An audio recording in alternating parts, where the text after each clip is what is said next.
Hold on, guys. But also, I forgot about it. All right. Going live. Burn in out. 5, 4, 3, 2.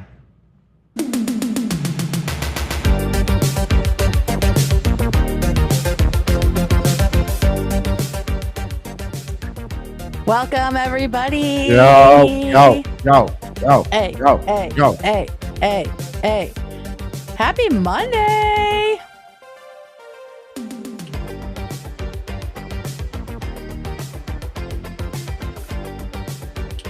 What's up, everybody? This is my move that got me the prize. That's Oh the my rainbow. gosh. That's the rainbow onesie move. That's the rainbow onesie. Everyone loved it. Welcome. Hi, everyone. Hi, Harley. Hi, David. What up? What up? I would honestly hit just dance to that for 10 minutes. It gets If it stuck played in for my 10 head. minutes, I would do it. It gets stuck in my head every time.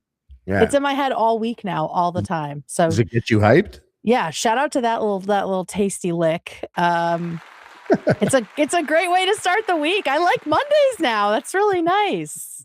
It's good to be back. Back. I got a little discombobulated last week. Why? Because Friday I woke up and I was like, whoa, it's really Friday. Yeah. I kind of thought I thought the weekend happened because Thursday. It really messed me up. No, Thursday I was felt long. that too. I had a long Thursday. Yeah. We had nothing. Thursday we don't have a show, right? It just felt there was no schedule to it, so it was just endless. Just endless. Ongoing. You were just unmoored all day. Yeah. But we liked it. We're yeah. not complaining. It's nice to have that day. Yeah. And it was nice to just be able to watch the members stream as a fan, because like the rest of the show, watching it is now my job. Yeah. But it's nice to have a piece of H3 that I can still just enjoy. You're still working. Yeah. It's nice. My mom called me and she was like, "You didn't come for the Super Bowl yesterday." And I was like, I'm going live in 10 minutes. I gotta go. And then I got a call every 10 minutes for an hour being like, "You're not live. You lied to me. You lied to me. Why aren't you live yet?" And I'm like, "Not now. Ethan's on fire." Yeah. It was the last. Oh my God. I feel like the last 45 minutes. I mean, that's when they start going. You gotta let him get there. Like sitting here right now. I feel like he was getting warmed up. I was dying. I pulled a little bit of it for us to watch at the end just to have an extra giggle because, the lobotomy stuff was chef's kiss. I love when he gets going. Yeah, he goes off, eh? That goblin mode will get you. He really goes off. He sure does, eh? He sure does. Did I do that? Yeah. I've started saying it more. Like I already did a little bit, but now I'm saying it all the time, and that's your fault. You hit some A's on them? Oh yeah. Yeah. Oh, I hit the A's now, eh? I changed my A to a for like 2 years. Just to mix it up? No, it happened accidentally somewhere along the way when I was living in the United States of America. Oh yeah, we do the same way. Yeah, it got swapped out somewhere along the way. Yeah, I think I became conscious of my A. Yeah, and then you just switched it up. Yeah. Well, probably because all the Americans were like, A. We love making fun of people's I hit him accents. with that, and everything was okay. Like, whoa, he's one of us. He's assimilated now. Y'all are one of us, huh? Huh? I didn't speak like that. David, can you just pop yourself into that little window? I want to yell at you for a second. You want to yell at me? Yeah, I do. Go there. She wants to hit you. Because you brought up pupusas in chat. And I am so fucking hungry right now. And nothing sounds better than a pupusa with some of like the shredded veggies that they do on top. So now I have to figure out a way to get pupusas like within the next 24 hours. It's like hyperfixation time. I saw people in the chat were like, "My pupusas are on the way." Oh, pupusas are so good. They're so good. Shout out pupusas. I did find some pretty close. So I'll probably be getting those after the show tomorrow. That's the plan. I'm sure you were interested in that. In more pressing news, we checking back in on the Savannah Guthrie stuff, which is the newscaster whose mother is missing, who was by all estimations kidnapped from her home. This elderly woman. Harley, you were saying that the deadline is coming up. Yeah, I remember you told me about this last week. I had no idea about it. Yeah, and it's just been it's something that pops in my mind every day. I'm like someone's mom, this older lady who needs medication has been kidnapped, and a ransom was set out for, I think it was for Bitcoin. Mhm. And we were going live, and I mean, listen, our show's supposed to end at 8 p.m. Every minute after 8 p.m. There is no ending. I'm just making that up. I was gonna say, like, But- you came up with this number, and listen, I'm okay with it. I just want to say, after 8 p.m., and we're always going to be there after 8 p.m. But Yeah. after 8 p.m., that's bonus, extra love time. Bonus time. You're welcome. That's we love you time. We're happy to be here time, extra so time. happy. And to not put a damper on 8 p.m. Today at 8 p.m. is the deadline that they had set. That's right. Okay. The kidnappers, and about an hour ago, there was no Bitcoin currently in the account. I think because they could track that type of stuff. Yeah. So so they're putting it. They're kind of pushing it to the edge. It's crazy. And I watched. I don't want to speak on it like it's just some story or something like that, because there's legit a woman out there I know who needs medication, has a family, someone's mom. It's really messed up. But I watch so much stuff like this on YouTube. This is what my algorithm gives me, and so I instantly just think of every crazy situation. It just seems like something like this is always someone close to the family. That's what I'm saying. Like, and I don't want to point fingers at people at all. I don't know anyone at all. I'm just saying, I don't know. It's a crazy story. I know. Very crazy. I know. And they searched the sister's home. Like, we talked last week about how the sister's husband was the last person potentially to see her. And they did search their home. I'm assuming it's because she was there before they left, or before she was taken. Like, that was the last place she was. But it gives me questions. It raises an eyebrow. But I don't know what's going to happen. Like, what happens at 8 p.m. if there isn't a trade made? And there was no proof of life given or anything at any point. No. So it was just like, she's fine in the letters. Is that medication hard to get a hold of? Oh, I don't know. I don't know anything about that. Yeah. Me neither. She has like multiple things going on. The son-in-law, yeah, they were searching the home and taking all kinds of stuff out of there. They've looked in, like, Nancy, the woman, the mother, they've looked in her septic tank. Like, it seems like they still don't really know what the hell's going on. It's really sad.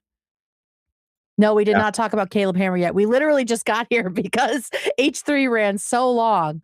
But yeah, they were hot. They were on fire. Yeah, they were. Yeah. They were cooking with gas, as my grandma would say. Cooking with gas. Yeah. All right. So, well, then at 8 o'clock, we'll check in. Mm-hmm. Someone set a timer and we'll check in to see what's fingers going on. Crossed. It's Nancy Guthrie. really messed sad. up. Really, really sad. Let's see. We have. Oh, I wanted to give us a little space to talk about the Kaceytron Denims Emiru situation. Mm-hmm. I will say, after listening to the Denim stuff, I do feel like I also have had a lobotomy. Like, she is just brain dead. She just seems brain dead to me.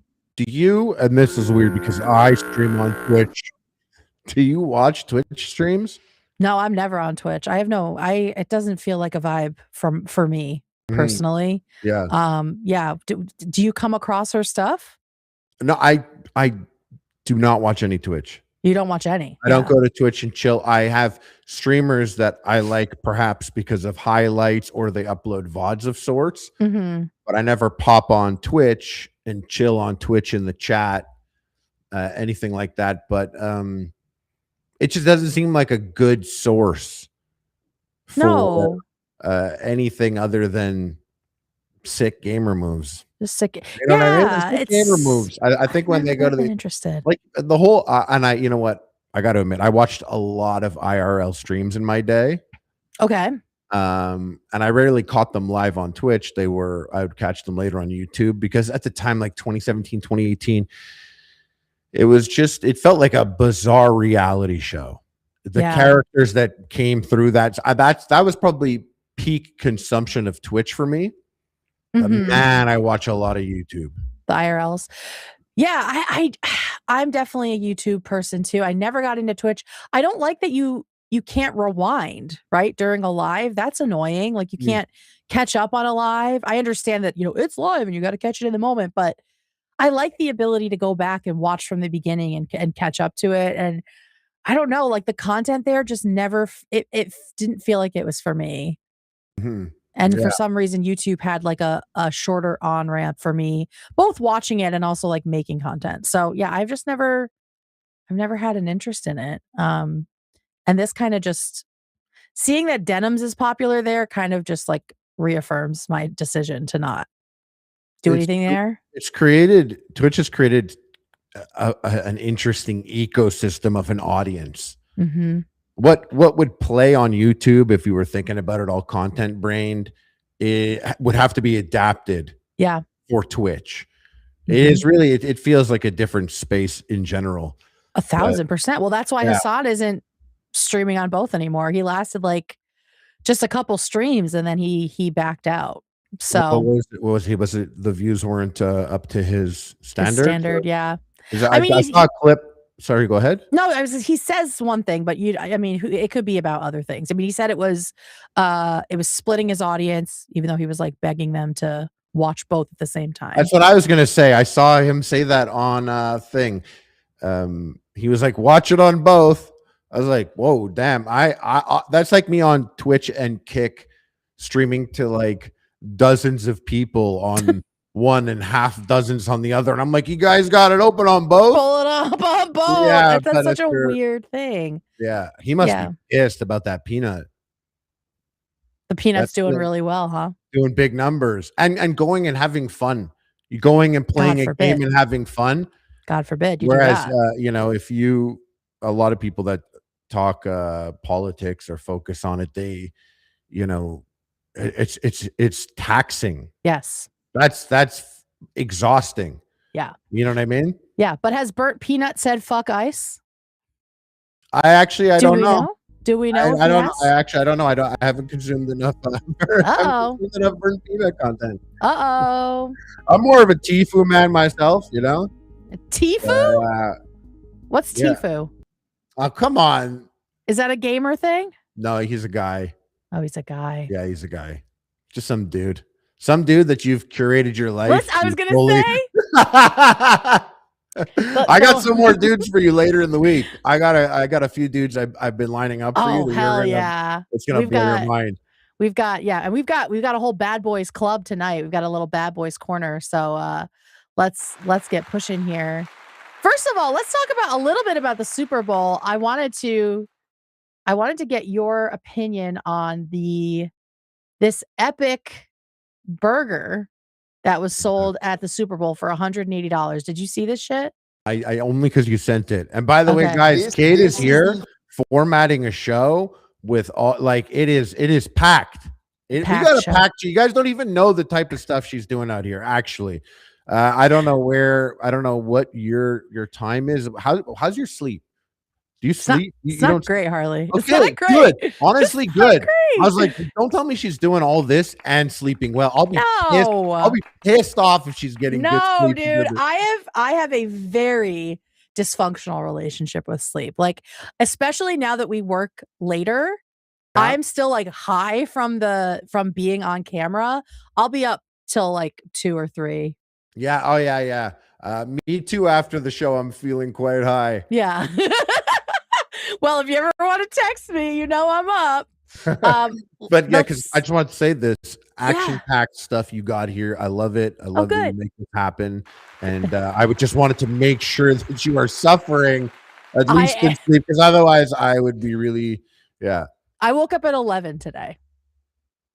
Yeah. That's where we're at. I got a full sleep, but it started at like 3 a.m. 4 Okay, a.m. yeah, So, the 11 isn't. I need to know when the sleep began. You know, 3 a.m. Yeah. Okay. That's Yeah. pretty good then. 3 to 11. Yeah. That's all right. That's all right. Not bad. Not Yeah. bad. All right, let's look at this burger. I haven't really gotten into it. I just saw it and I was like, I need to hear Harley the expert's reaction to this crazy shit. Is this something you would have eaten on your show back in the day? I think it's great. I think it looks great. I think if you're at the Super Bowl, this is the type of thing I don't hype it up too much before you press play. Just so everyone sees it, it apparently feeds 4 people. Yes. All right, so let's go.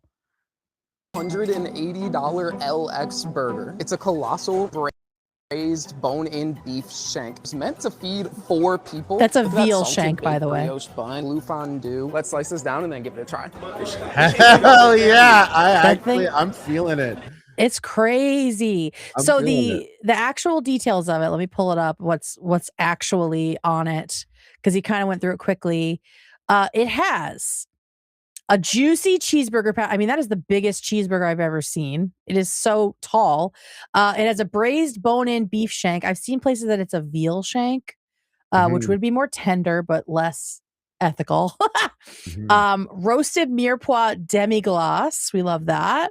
Just like a sauce on it, guys. And then this is where I check out. It has a blue cheese fondue. Okay. You don't like blue cheese? I can't do blue cheese. I put it in my mouth and my whole body just says, this is poison. Like, I can't do it. What about provolone? You fuck with provolone? I do like provolone. Provolone Really? slaps. Yeah. It smells like feet. Oh, you don't like provolone? No, I'm not that. I need to have it like on a when do you have that? Like on a Philly cheesesteak, you have a provolone, cheesesteak, right? or like a meatball sub situation. Yeah, there are situations like that where, I mean, come on, but you're not eating provolone out of the fridge. Not it. I like blue cheese on a burger and in a salad. I can do blue cheese dressing like with wings. But if I hit a chunk, I'm blowing chunks. Oh, yeah. I don't like the chunk in the dressing there because it's not a quality chunk of blue cheese. No, you're getting. If we were there, I'd be like, I know you don't like blue cheese. You gotta hit this. You're one of those. Hit this. You're one of those. I'm also one of those. You'll tell some this time. I'm a feeder. I try to force my wife all the time. Yes. You know what I do? I'll be like, if someone's like, "Oh, I don't like this." I'm big on. When was the last time you tried it? Mm-hmm. When was the last time you tried it? 6 years ago. Oh, 6 years ago. When you were dating so and so. Do you think you had a good grasp on everything? No. You don't think you've grown up since then? You don't think you've matured? Your taste buds have matured as well. Now try this blue cheese chunk. I do that all the time. I drive people nuts with it. So I'm so glad that we agree on that. We're both feeders, apparently. Garlish. Very garlish. Very garlish. All right, so let's get a deeper look at this shit. Oh, this is fire. It breaks into sliders. What'd you say? Looks like it breaks into sliders, right? Is that it looks like it. Like it well, they don't have it on the brioche bun. The brioche bun to me looks amazing because I love like sea salt on like literally anything. Actually, we can just mute this. Who cares what they have to say about it? Yeah. We're so much better at speaking on camera than them. They got a bunch of other shit going on there, but I don't see how the burger really broke down. He's got a little bit of the brioche there. There's 2 things here that are missing for me, and I understand. What do I know about food content popping in 2026? Maybe this is old brain. Who knows? Like they obviously got new moves. But for me, I want to know who sold this. It's Levy. What the fuck is it? And I want to see the kitchen. Levi Stadium. Like, I want to see. Levi restaurants. It's right there. It's just that little. It's like a little nook right there, just like the same place where you'd get hot dogs and an onion ring. Mm-hmm. It's interesting. I want to see. Well, they had some other stuff too. So they were cranking out some crazy shit at the Super Bowl, and I do have the others. I want to see them. I want to see how they actually eat the burger. He showed us there, and then they're holding these little thingies. That's so true. I'm very curious. They left me. Let's see if we can find someone actually eating it. Yeah. I wonder how many they sold. This Ooh, is. I want to know how many. Dude, you're having great questions, Harley. Yeah, and they're all questions I'm not going to get the answer to. They're not going to reveal that to us. No, of course not. How will they tell us how many of those? Who the fuck are we? Yeah. All right, let's see. Let's see if this one. Oh, god damn it! All right, let me see if this one has it. Slow roasting to perfection. It's got like, are these forks on the side? Well, I thought it was kind of like a pull apart bread type. It does look like that on top. That was so cool. I was like, wow, that's interesting. It's you kind of break the slices off, fork, eat it. I could eat that, by the way. The whole thing? Me and Love could eat that. You could eat this whole thing. Yeah, if me and Love did the Doug challenge, 28,000 calories in a day. Oh my god, 28,000 in a day? Yeah. Yeah, I could it would take the day for me to eat through this, I think. Like I couldn't do a timed eating challenge, but over time I could fucking take it down. Did they say how big it was? They didn't say how big the actual patty is, but it feels like there's other shit going on under there. It looks like a giant turd. If I know how big that young man was in the previous video, then I would know. David. Yeah. Oh, it's a knife. Okay, so yeah, you can cut into and make a little slider there. That's hey, this thing looks sick, dude. I kind of like this. Yeah, but I don't know. I don't trust that the burger is well seasoned. It feels like it's just more about the blue cheese. Yeah. Like that much meat in one bite. Like I would want some kind of like filling in the burger. Do you know what I mean? You want it Lucy. Like, yeah, get some cheese in there, some bacon, like something in the middle that more justifies it. Because you can't really eat this. I mean, are you eating the marrow out of it? You want cheese in the burger that's very Midwest sushi minded. Shut up! Cheese in the burger is a great idea for something like that the top. Of course. Ooh, or like a little onion jam or something. Like, hey, I fuck with that. Right? Yeah, like break up the meat with something else. Like that's just, to me, that part is very unappetizing. Here are some of the other foods that were on sale. I think these were all from Levi restaurants who do the all the food at the stadium. So we had the burger. By the way, I just want to point out, you're getting mad at me for bringing up food and making you hungry, and we're doing this shit right now. I'm just saying. Yeah.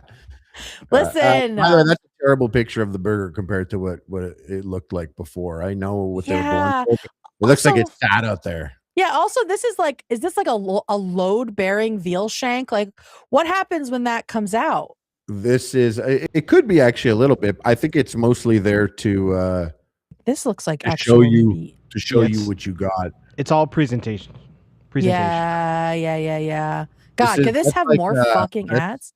That's like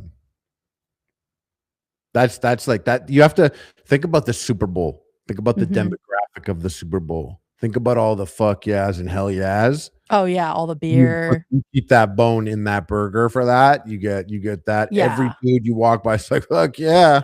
That's so true. Like that'll make people want it because it's it's a bunch of bros that love a tomahawk steak. You know, bros love the parade.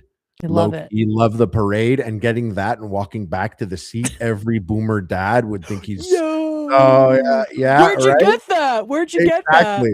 Yeah. The drama. It's like sizzling fajitas coming through, right? Or in the club at the booth, the bottles with the sparklers and stuff. Yes, they love the theater of it.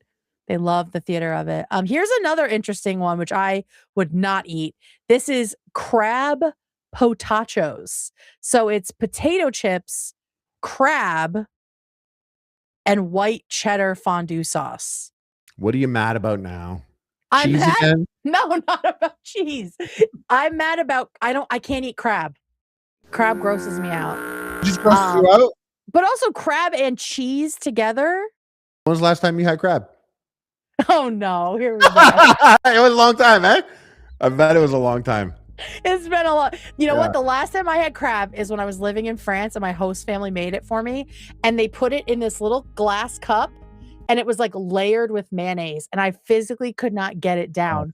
I was like gagging at the table. I was trying. Well, that sounds like the worst way to have crab. I was trying so hard to be polite that I was sitting like this, like Ian trying to get down the fucking Swedish fish thing. I was like, whoa. It was horrible. So yeah, this is potachos. Do you like the cheese and crab together though? That sounds horrible. I'm not big on the cheese and crab together. I actually I personally keep seafood and cheese separate for the most part. Even when we were doing epic meals way back in the day, we did a big ass fish sandwich. We didn't put cheese on it. Some people in the comments are like, "Where's the cheese in the sandwich?" Not every sandwich gets cheese because it's a sandwich. So true, Harley. Yeah, I agree with you on that. I think other than like a lobster or crab mac and cheese, that's like the only that way. Feels okay. Or like maybe like a grilled cheese where the cheese is the real star, right? And then you can do a little bit, but when the fish or the seafood is the star, don't put fucking cheese on it. Yeah. That's fucking foul. Now this I would eat. Fuck Gilroy me. garlic steak free. I know. I'm sorry. That's barely even a thing. What's so over the top? Ooh, but look at like the garlic. I mean, I think it's just fancy for a Super Bowl thing. Oh, it's only 35 bones. I would definitely eat this. Well, then what's this guy doing here if it's so fancy? Yeah, and look at this little guy. Oh, it's finished with pink peppercorns. Okay, that's what makes it fancy. This I would definitely eat this too. That's designer peppercorns. I am a huge hot dog fan. I will eat any hot dog. What makes it a Chinatown dog? Let's see. Inspired by San Francisco's Chinatown, this $20 dog, insane. Features a char-grilled all-beef footlong topped with Chinese hot mustard, char siu pork. Oh, shit. Yeah. I thought that was bacon, but it's char siu. Sriracha and shredded yellow daikon. Ooh. Yeah, I'd get this 100%. I love daikon. I love hot dogs. I love Chicago style hot dogs. You don't like that? It's the full pickle. It just feels like it's overkill to me. Really? Yeah, I don't. It's like the composition of it doesn't do it for me. What kind of pizza do you get? What kind of pizza do I get? Someone's ordering pizza. We're like, what pizza are we getting? What's it going to be? I love a white pizza. I like. They don't have that. They don't have that here. Okay. Okay. I like. I don't know what you think this is. Sorry, we don't have that. I like a pepperoni, like a classic with green peppers. Okay. I like those two together. I like broccoli on my pizza sometimes, or like in a calzone. You might like this move that I do. All right, let's hear it. Lay it on me. One meat and one green. One meat, one green. So like pepperoni and green peppers is something that occurs, or it could be pepperoni and jalapeno. Ooh, sausage and pepper. Sausage and broccoli. Ooh. One meat and anything that's the color green. That's smart. Yeah, good one. It's fun. I like that. I like that a lot. Yum. Where'd it go? Okay. So that's the hot dog. I would definitely eat that. That's probably the first thing I would eat. The daikon really sold me. And then there's this thing, the San Fran sticky roll, which is $30 for a sourdough cinnamon roll with white chocolate mascarpone cream. Oh, sorry, creme anglaise. If I eat that, which I would, the next morning I have tits. You have tits. Yeah, like they're that fast. They're that close on the edge of like the universe thinks I'm a dad, so it's giving me dad bod already. And like I'm just one San Fran sticky roll away from dumping them out. Dump them out. Actually, we have dump them out updates. Then there's this drink which I would not drink, but the Fog City frozen Irish coffee. Dump them out updates is very after dark coded. We do have dump them out updates. Oh my god. So yeah, this is then they have a frozen Irish coffee drink, which that'll give me tits too. Yeah, that's so sugar. Oh my God, we'll just call you sugar tits because apparently it's the sugar. Apparently it's the sugar. So that's what's going on. That was what was going on, and people were eating at the Super Bowl. The hot dog for me is definitely number one. Me too. Yeah, I like to consider what's going on. You're standing or sitting in a little dumb chair. It's so true. A hot dog is great for that. It's really great. The steak fritz is. You got to have napkins somewhere that to constantly with your hand. I'm not bringing that back to my seat. I'm gonna probably eat it over a trash can. Exactly. Yeah, we're standing for that. I'm not sitting there like this, and then it's like, oh, what do you do with the tray? Like, no. The hot dog, you could go do whatever you want. You can go take a piss. Go cruise around. Eat it on the John. Whatever you want to do. It's open. Let's see what else is interesting. One time I went to the bathroom. Yeah. At the stadium. Mm-hmm.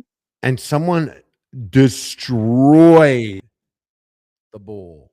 Like crazy. I'm not going to get into too much detail because that's gross, but I'll say one word so you understand. Pile. No. In the toilet? In the toilet? Yeah. And you know what was there? In the toilet, you know what was there? Looked like maybe a 12-inch Subway sandwich. Like maybe someone took one bite or not even. Stabbed right into the pile standing. Stop! And I want to ask you a question. Do you think it was a woman or a man that did that? Oh my God! It's a woman? Would you, if you had to guess, do you think it's a woman or a man that did that? 50-50. Stabbed a huge pile with a 12-inch Subway sandwich. Kind of sickness we got going at the sports stadium. You're at the sports stadium. You'd be at your happy place. This is what you do at your happy place. This is what you're gonna do. Okay, but was it one man or was it two? A team. Was there first the piler and then someone came in after the artist and shoved the sandwich? If that were the case, the piler did nothing wrong. They didn't fucking flush, Harley. He went to the designated spot and did the pile. And yes, a minor faux pas that he didn't hit the thing. But you know what? Stadiums, they don't have the top. They don't have the top to close it. It's a biohazard for yourself to hit it. It's true. There could have been someone else's something in there first. What if he tried to use the Subway sandwich as a poop knife? What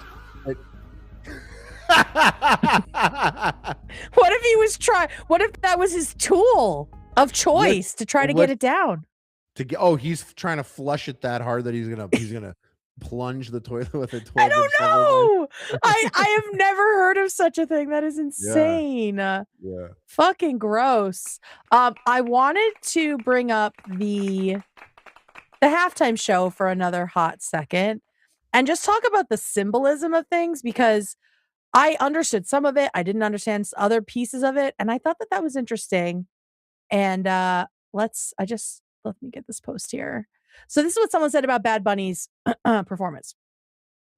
Because I understood the sugarcane fields, but I didn't understand the electrical posts, like the power lines.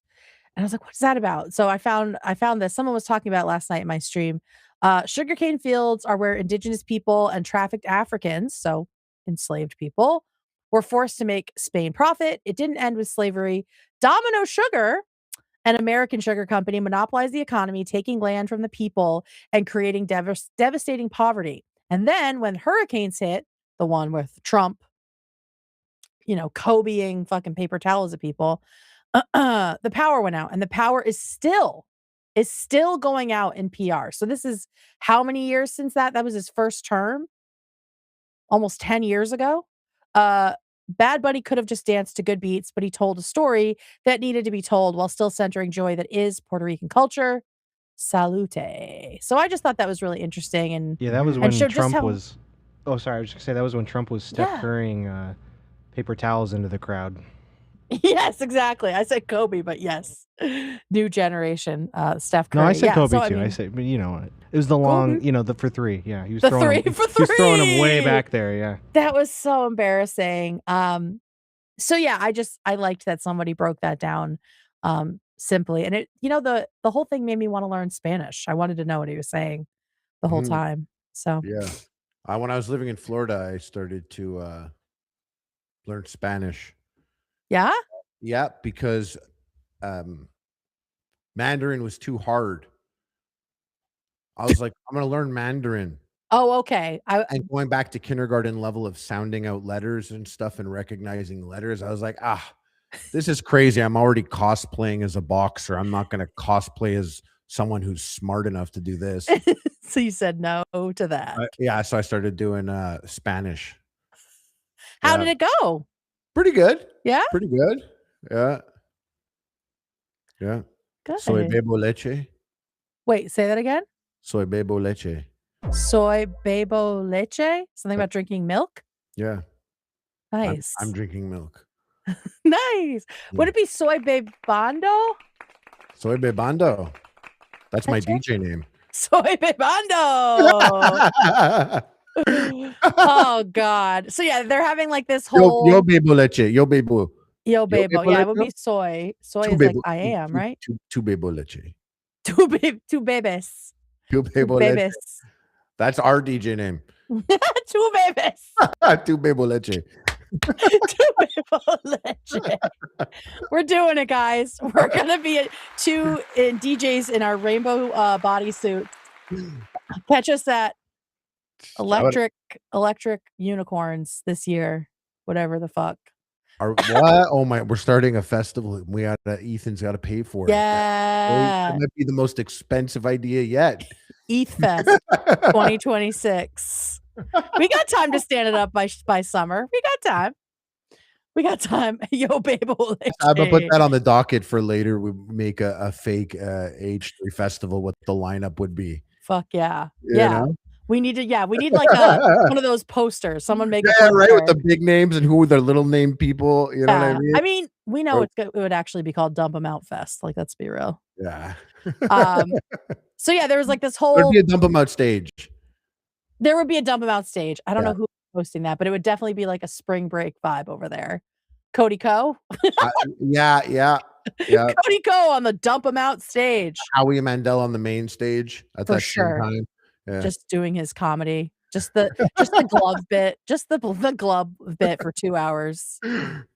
It's gonna be great. We gotta stop. This is actually a good idea. $5,000 a ticket. We'll see you guys there. Venmo's open now. Thank you. Thank you so much. I did want to show this little still from the show because I was like, wow, there's this beautiful like cultural exchange happening at the Super Bowl.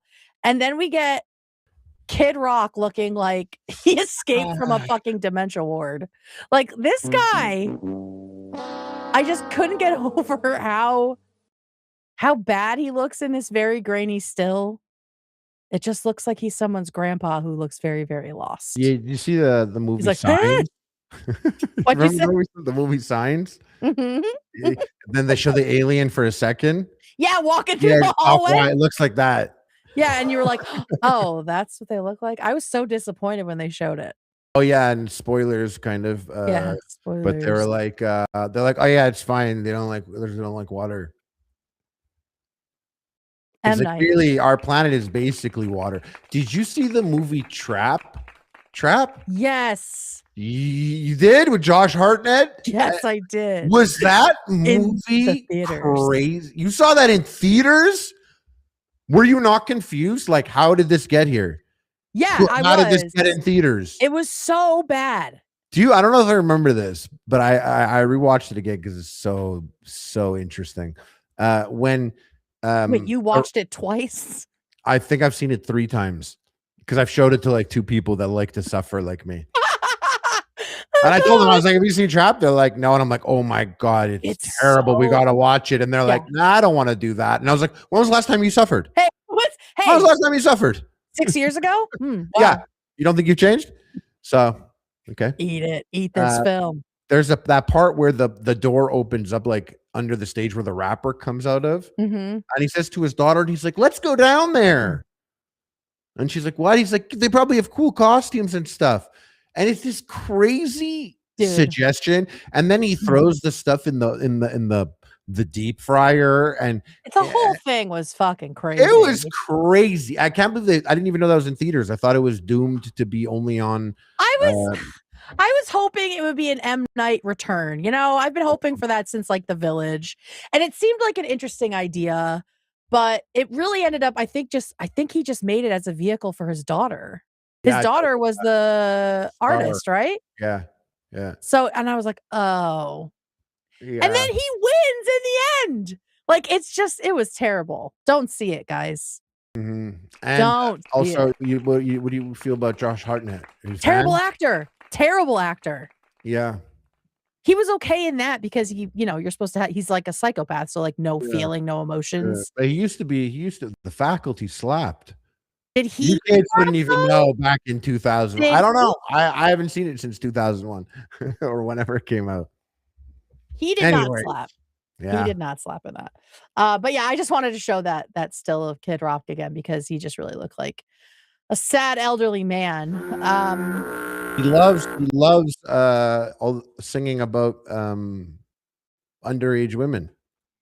Underage women, all his lyrics, yep, meth hookers, all the stuff that conservatives really go for, you know.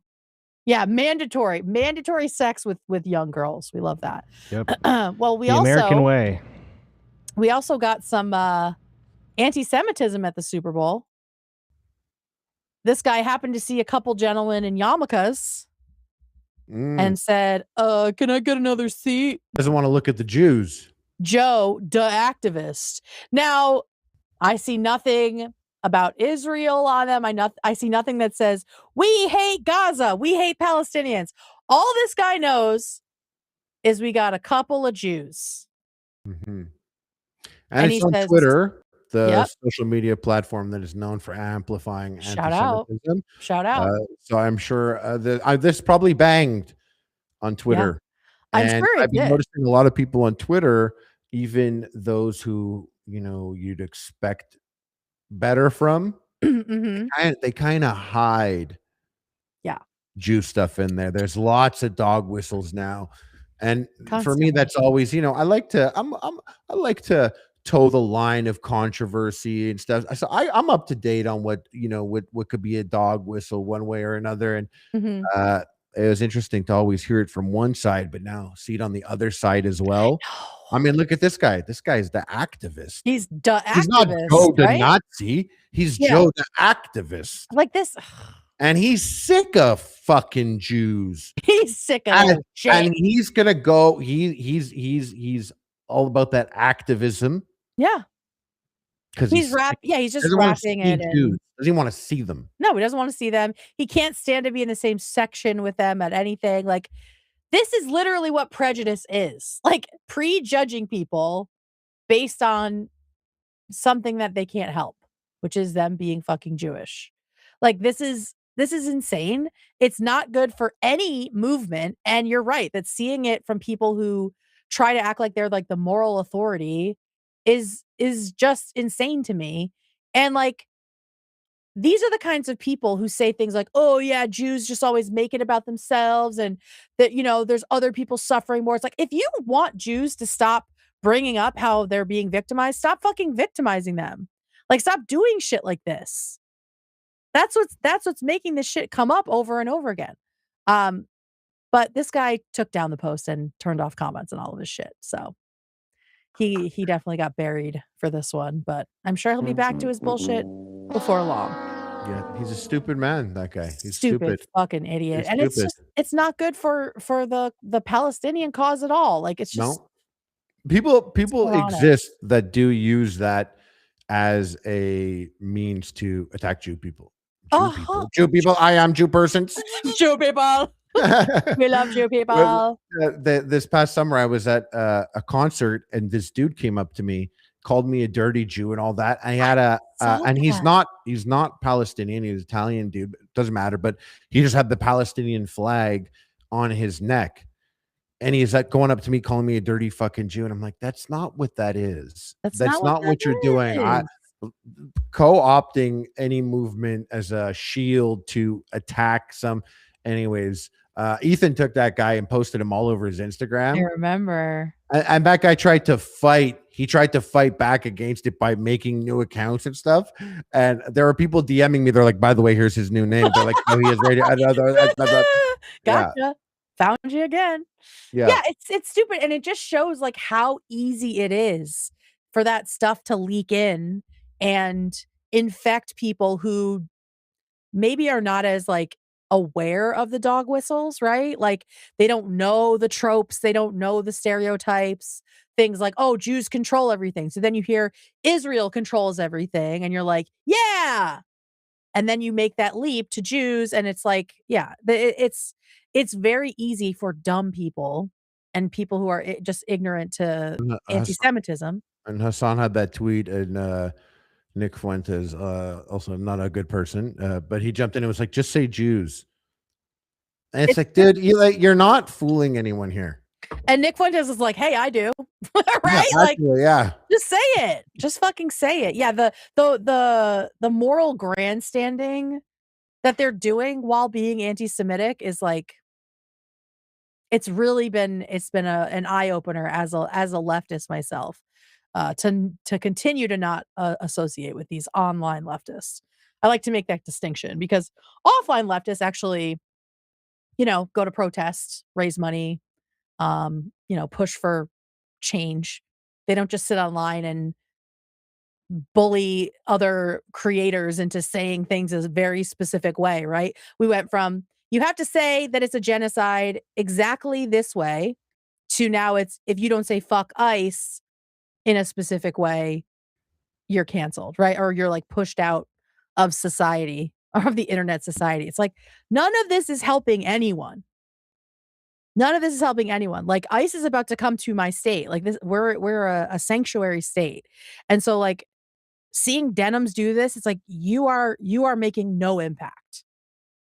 You're making no impact by picking on Emiru and doing this shit. Like it's just so fucking stupid. It's actually hurting things because you're spending more time complaining about this than actually talking about anything. It's ridiculous. Yeah, like giving people shit they can do.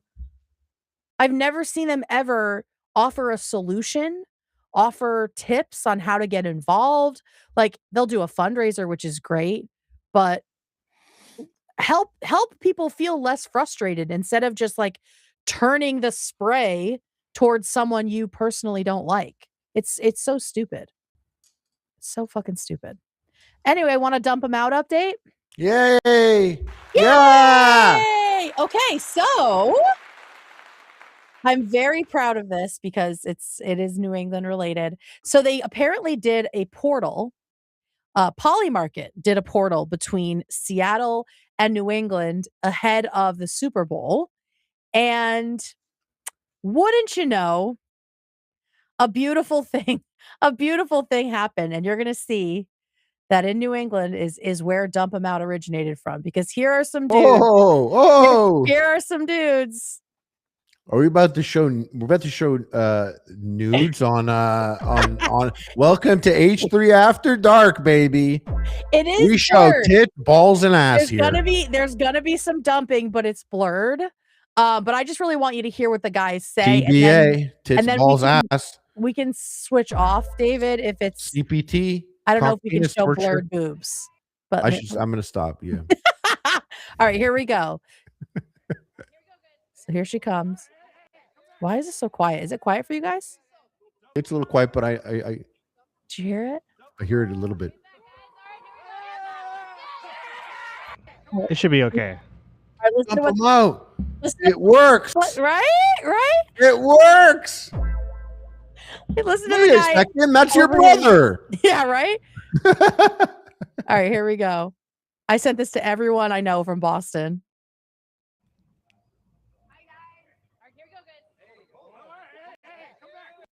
Hey, come back. I'm trying to get her to come back on. And I think it was some sort of like a protest thing too. Look at them all with their hands in their pockets waiting for a crumb of tits. Crumb of tits. Crumb of tits. Crumb of tits. Dump them out.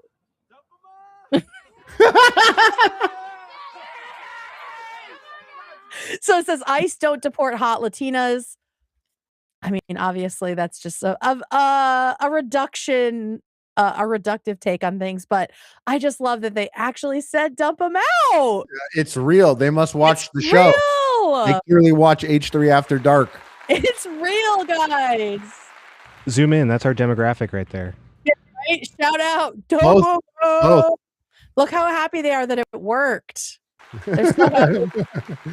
That guy on the right looks like he's about to fall into the portal. Doesn't actually work like that, buddy. He's like, I'm coming. Stay right there. Look, he is trying to get into it. It's like, it's not Poltergeist, buddy. You can't get into the TV. There's a millennial reference for you. Okay, and we do have another update, and this one's from me last night. I discovered something. Have you played Subnautica, Harley? No. Okay. But I'm very aware of it. Okay. So I built a submarine, and then I realized that you could modify it. And this was my proudest moment last night, and I just want to show it to you. Yes. Can I pick a name? Oh my God, I can. Oh my God, what should the name of my submarine be? Guess what? You'll be Belichi.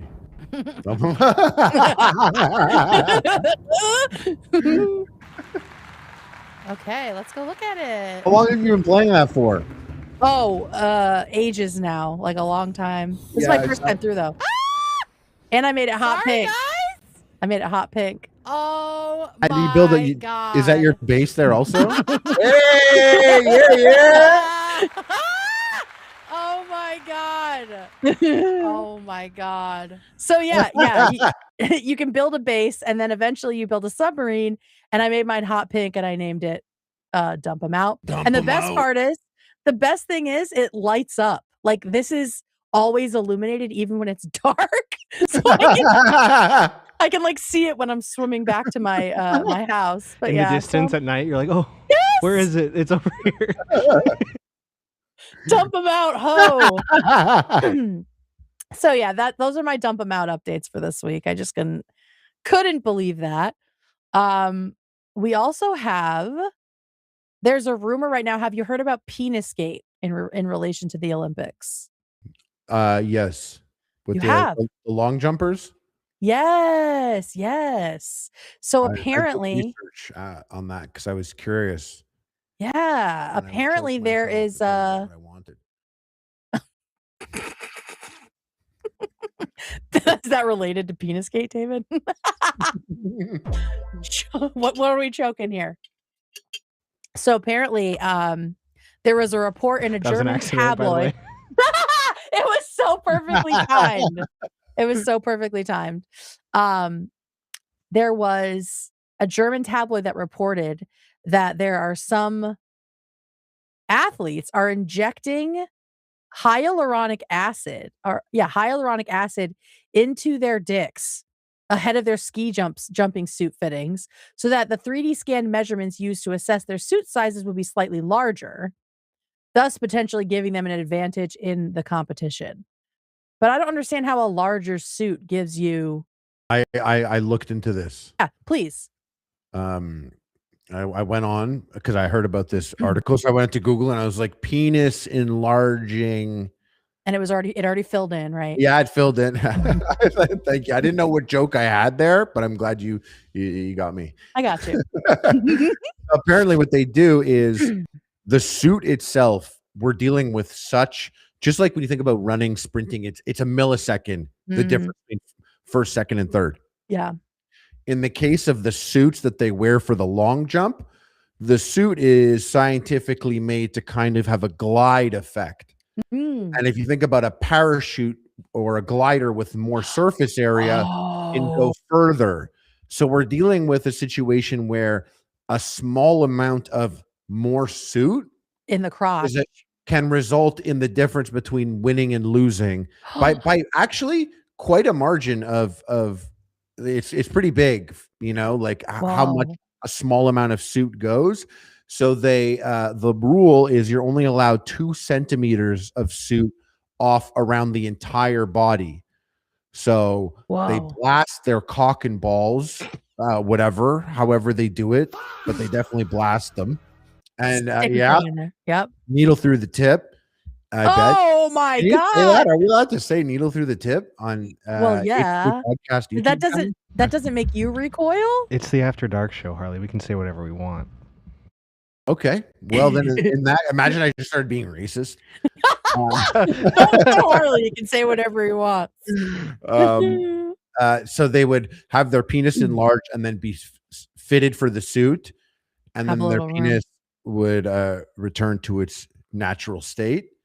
But they've earned the extra A little bit. So almost like material in the crotch area. yeah, a little like webbing, almost like just a little bit more like a flying squirrel.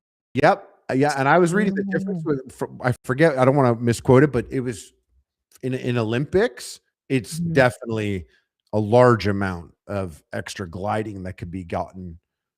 Wow. Yeah. Maybe if someone had a huge dick, they could just get measured and then tuck for the event as well, right?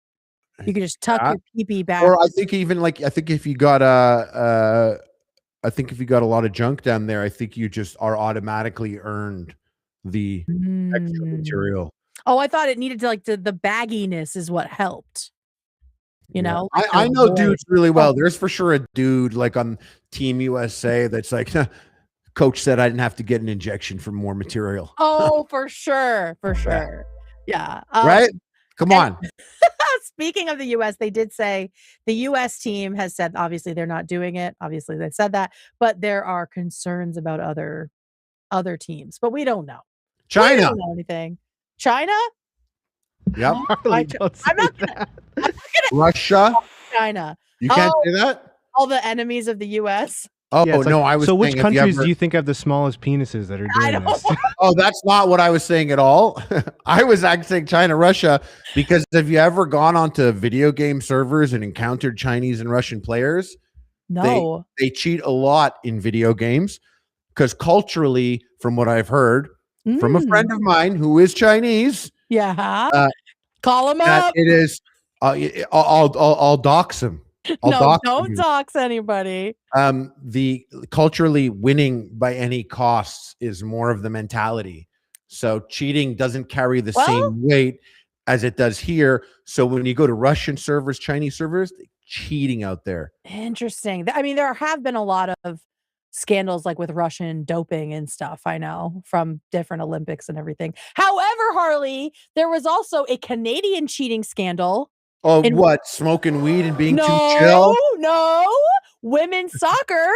They were like using, it was during I think it was the World Cup or maybe the Olympics. I don't remember. They were using like drones to spy on other teams or some shit. Oh. Yeah. And the coach got fired and I think they got penalized a game or something. I'm curious though, like football, there's plays, like a playbook. Yeah. Soccer, I always just thought everyone was running around kicking the ball. No, they got plans. They definitely got plans. And yeah, it was the 2024 Olympics involving drone surveillance. So Harley, talk about cheating. This is in soccer. Yeah, this is your people in soccer, sir. Does soccer have what kind of information are they even getting? Positions, what player is going to be in what position, or probably what? Like who's starting, what kind of routes they're running, like who they're kicking the ball to, and there's also like corners and like special plays when there's like a penalty. So knowing like how the players line up or who's taking the side outs, like all of that stuff probably has an impact on like where the other team compensates for things, you know?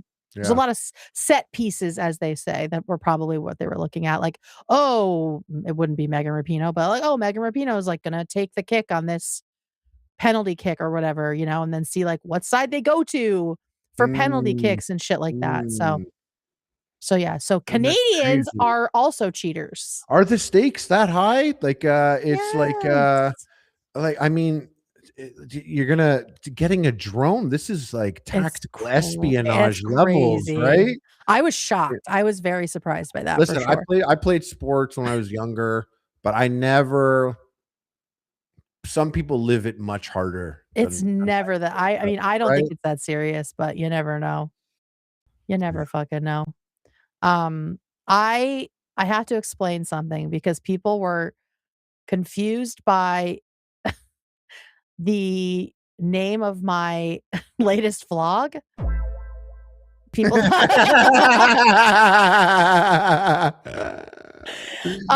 I was talking about eating out Philip DeFranco. Shout out to who made this joke? Earth and Clad. Eating out sexy Phil. For this joke. But yeah, so I've decided if I do like food vlogging stuff in specific cities, I'm gonna call it Eating Out. And then the city name. So I'm glad it went well. I'm glad people thought it was sexy and silly. So that's all it is. It's not about Philip DeFranco. EYP. Eat your plate. Yeah, or eat your plate. Eat your plate. Hashtag EYP. Eat your plate. But yeah, this is just whatever food vlog you got going on, I'm coming down also, and then we're gonna Ethan's gonna fly me out there. Oh yes, for sure. On my private channel, it's gonna be fine. Definitely not a conflict at all. It'll be great. At your place, I'm just sitting actually next to you on the same microphone. Hey guys, we're both here. That'll be good. That'll be fucking great. Oh, it looks like you talked about me on your podcast. Yeah. Is that true? All right. Well, let's see what you have to say and what I can help with, because people are saying that you need some lore, and I'll see if David and I can help. Oh, and we need sound. And also, Justin, my co-host, sound clipped you being like, fuck him, and me being like, fuck him. We're talking about him, and he's not as fresh as David is with the soundbite timing. He just kind of plays it, spams it. But yeah. Hey, that works too. All right, let's see what you guys are talking about. Fuck him, he's not coming on. Yeah, bro. That's Kate talking about you. How dare you, dude? How dare you? No, I'm wrong. Okay, of course I'm wrong. Yeah, no, I'm wrong. Yeah. Is he Canadian too? Yeah. Okay. But he is. It's curious almost. If you look at him, you wouldn't. He gets a very generic person. Lots of people from all walks of life are like, "Yo, you're whatever." Like me, like he's been so many things. Greek, Italian,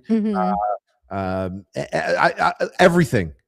He's been Spanish. You know, yeah. He's and they look at you and it's just Canada.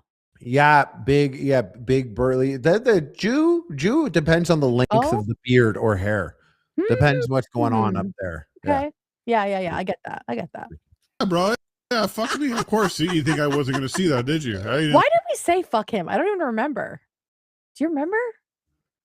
Because he's a fucking loser. Okay, great. I was going to hear that. That's so hard, dude. You hit the fucking a little too hard. I was kind of like, bro, you meant that for real. I was like, oh, That's because I clicked, dude. Yeah, sure. Play that again. Fuck him. He's not coming on. That's what clicking sounds like, dude. You brought it up. Is he a big eater? Or is that like his, I don't know. I see a lot of fat memes. Oh, the fat love lore. Fat love. I don't know. Okay, can you call Kate? Can we get the lore on this? I don't understand what's going on. Why? I maybe ask, like, why is fat love such a thing? But 24,000. He's like, he was talking to your to Tamara, and he's like, oh, 6,500. I don't think you could do 6. I'm like, I can eat 6,500 calories personally in a car with no camera. Easy. Yeah, light work. Honestly, that's my cousin. The same thing. I was about that life also. Do it right now. Sell that burger. $180. Let's go. Light work. Wait, okay, so he's confused by fat love. Yeah, what is fat love? Oh, you don't know fat love. Okay. No. It's a troll that Love has been doing since he moved to the US, where he's convincing normies on Instagram that he's a European guy who moved here and gained like a ton of weight. And so he has like these AI images of himself, like, here's how I looked in Sweden, and here I am. I've seen profile pictures. Yeah. And like all these people who don't know him, know nothing, or they're just like, this is so sad. This is indicative of everything that's wrong with America. Like he's just juicing these people and they don't even know. And then we all comment very seriously, like, the system has failed you. Like, reach out to me for my meal prep plan, like just shit like that. Like, and he's gotten like millions of views doing this. It's crazy. Yeah, it is crazy. Let's see if we can find one. David, can you try and find one? I'll do my best. Yeah, I don't know. They're probably kind of buried, and so then from there it just spiraled. Like everyone's posting, understand that. memes. Yeah, so that's fat love. He isn't actually fat. It is stolen valor. It's stolen Yeah, fat what the fuck? valor. What So the fuck? you might need to confront him about that. Yeah. But maybe he'll just like buy us a cheeseburger with all those views he got from that. He's gonna sponsor our Doug challenge. Yeah. Wait. Okay. So what does Doug mean? I think it was 4 people in a car, 26 or 28,000 calories. He was telling us about it. Okay. Yeah, I think about, yeah. 28K amid 4 people. That's 7,000 calories. Yeah. What is this? A day that I've had many times before. What is this? What is this? Night? One of those days where I have a big breakfast and then eat lunch 2 hours later and then have a whole bunch of snacks and then go out for dinner and then get dessert and then come home and eat chips. 4th meal. Yeah. What is it? That? What is this? A fucking challenge for ants? 7,000. Pathetic. We need to come up with our own challenge. Yeah. Oh my We god. gotta pump those numbers up. All right. Can we hard pivot to racism really quick? Yep. Have you heard of the Peace and Quiet map? No. Well, it's a very new thing that just came across my feed last week. Apparently, someone has made a map that helps white people, racist people, avoid moving to places where Black people live. And it's based on layers on the map, such as names, like the names of people, how many Popeyes chicken restaurants there are in the area, gun shops, liquor shops, like all of these very racist criteria. And of course, the first person I saw using this map was Aiden Ross. So here he is clicking around on this cool new feature called Peace and Quiet Map. So he's looking at New York City right now. What the New York's that bad?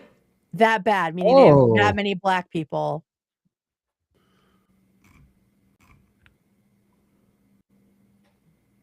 Oh my god. So here you can see in the bottom left corner, it's kind of blurry, but it says some of the layers are Popeyes, Section 8, Boost mobile stores, liquor stores, pawn shops, methadone clinics, beauty supply, and payday loans. I thought I understood levels of racism actually, and then I discovered that this is horrible. Whole new layers. I'm not surprised by Aiden Ross at all. Imagine a person that 100% would bend to the will of chat. Imagine if chat. Remember when Twitch like played Pokemon? Mm-hmm. Do you remember that everyone could type in the chat and they would play Pokemon? This guy is he does what appeases his chat on Kick. Yes. And this is the product of this person. And it's crazy that he's super duper successful. I know. But then again, I mean, we've seen it before, people being super duper successful that when we were growing up, no shot. There was a different level of quality to be a success when we were growing up, because the barrier of entry, and that's a whole other discussion, but the barrier of entry was one thing. Yeah. A lot of the people that are super successful today would have never made it through that far. The checkpoint. And this is how many people pay these IRL streamers to do weird shit all the time. It creates new types of people. He says fucked up stuff about Jewish people all the time, and he's Jewish. And he's Jewish. I'm surprised he's gonna go and say fucked up stuff about other people. It's fucking gross. Oh, and here's over here. These are the names: Wanda, Crystal, Tyrone, Jasmine, maybe. And so you can do layers of like how many Tyrones live in an area. Top left? What'd I do? Top left what? Names. See, 5,000 Jamals? Jamal, Tyrone, Lakeisha, all of the names that have been put in, I'm going to go to the map. They're all names that probably the majority of people who have them are Black, African American specifically. 10,000 Tyrones? Holy fuck! Oh my god, what am I saying, dude? So that's this new cool thing. It's just come out in the last like month or so, but it's completely disgusting. This is the map. I'm gonna show it. Start exploring. And yeah, in case you're wondering, they have the index of showing 0 avoid, which means it has the most Black people, and 100 is peaceful, meaning there are the fewest presumed Black people. And they apparently used public voter data to come up with this. Whoa. Yep. This is how they used public voter data. You can see Atlanta, deep purple in the middle. And they have all different and you can vote apparently on shit. This is crazy. This is literally like helping people self-segregate. Literally. And where do they expect 100% peace and quiet to be? Like the middle of the Grand Canyon? Like, yeah, or like out in like Wyoming it is. You know, apparently there's no Tyrones and Lakeishas in Casper, Wyoming. See, it's like Shauna, Chanel, Tanya. That's crazy. Isn't that insane? That's like Tanya, there's 2, like, and it's just that's so it's like, oh, there's maybe 2 Black people here. That? How do they get that? This is all from apparently from public voter data. I mean, you could do that. You can just get people's names and where they live. You could get that. Guess so. And so they've used it to base a map. I mean, the main filter is names. You can see here. Aaliyah, Adonish, Aisha, Alonzo. Oh, we're tipping into like Latino names as well. Ashanti, Chantal, Siobhan, Darnell. Like a lot of these names are traditionally African American, right? And so what they've done. Shout out Darnell. That's my boy. We play Arc Raiders all the time. Hakeem. Like they've just used it to say, okay, these are Black names. Mm-hmm. This is their theory, right? These are Black names. If we can figure out where all those people live, then we can decide where it's more peaceful. Because if you're living near Black people, it's not peaceful. And so that is what these fucking assholes have made.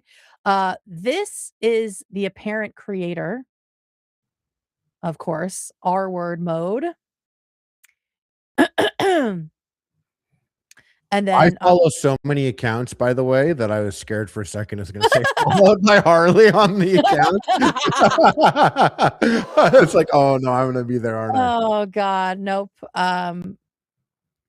And here's one of his winner tweets. He said, "You think we could use Neuralink to make Blacks normal?" So this is a really fucking bad person. He also said on the map, "I made Myron Gaines an honorary green dot in Miami Beach." As we know, the green dot means peaceful, right? One of the good ones. So yeah, Myron. Not that it matters, but I am curious. If you click on his account, where was it made? His account? Oh, that's interesting. United States. One of us. One of us. Not one of you. One of us. Please let me. Please let me. I am not going to scroll. Let me.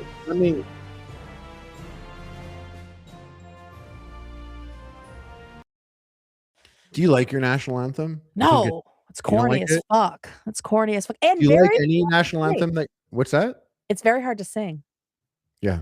I love the French national anthem. Probably because it was like the first French song I learned in its entirety. And so I just think it's a banger because I know it. Canada's is good too, though. I mean, you could sing Canada's in French. Oh, Canada. I don't know the whole thing, though. I've started to learn it from hockey games, though, so I know a little bit of it. They sing it in, you do the whole French verse in Montreal. Yeah, they do both there. I love that. Yeah. This is crazy. So yeah, he fucking sucks. When I was looking for like place to rent years ago, I was speaking to a real estate agent, and I was like, "Oh, what about this?" Because I was looking for places that had fast internet. So I was like, "Oh, what about this area?" And he was like, "Oh, there's lots of Indian people there. You don't want to go there." And I was like, "Yeah, I do." I was like, I was like, I'm not I'm like, that doesn't bother me. That's not a thing. I don't care what's going on. What is that? I don't What is know. the bad side of that? He just said it like I guess it's a thing that people consider when buying a house. I think it's a bit more, I thought, more boomer coded to be hyper aware of what type of neighborhood it is. But it was weird because Canada is, I mean, there are neighborhoods, but it's not really like that anymore. But there used to be an Italian part of town, a Jewish part of town, you know? But yeah, it wasn't something that bothered me. And then when I did move there, I did have lots of Indian neighbors.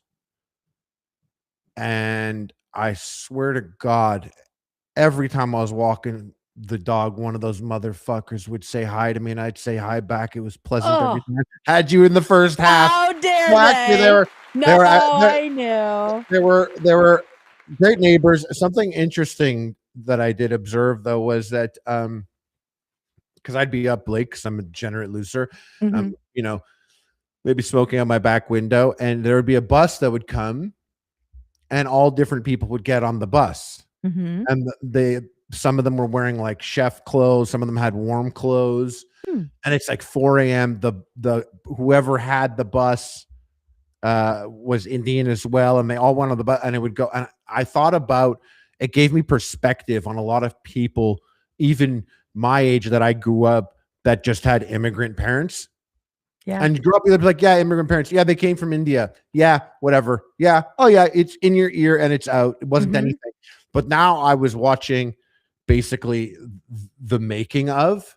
They're up at 4 a.m. It's fucking freezing. Yeah, the actual immigrant life. Yeah, way colder from where they came from. And I don't know what's I'm thinking, like, were they sold a lie? Are they happy? Is this good? How hard this work is? They're gonna do all this and you know, maybe find a path, and then have a kid. Yeah, that's it's usually for their kids, right? That's gonna get like a PlayStation 6 and be like, whatever, Dad, shut up. Not knowing that he was riding the fucking school bus to go be a bus boy. 45 minutes away in freezing cold weather. You know what I mean? But their dad was driving the bus. Yeah. He got the whole thing together. Like, it gave me a lot of perspective. There are a lot more neighborhoods in Canada that I guess have changed from being an Italian neighborhood.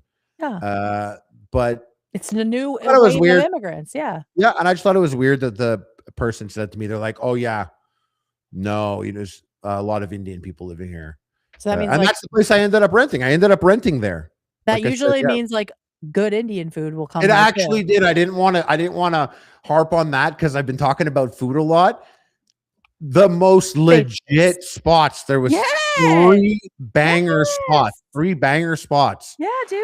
I just didn't want to simplify it by being like, yeah, but hey, the food was good. But yeah, no, actually that was absolutely, that was a part of it. Fuck yeah, dude. No, we have in Massachusetts, there's an area like Westboro area has a lot of immigrants from I think India and Pakistan, and they have the fucking best food. And you can like drive through a neighborhood during the summer, and a bunch of people are out like playing cricket. Like it's just fucking cool. Like having diversity is fucking cool. So yeah, I'm so grossed out by this map. I think I'm gonna send it to the rest of the H3 people, just because maybe there's like more digging that like AB can do. He's such a great researcher and stuff, but it's so new, but it's already being promoted by these like fucking racist losers on Kick. So very concerning to me.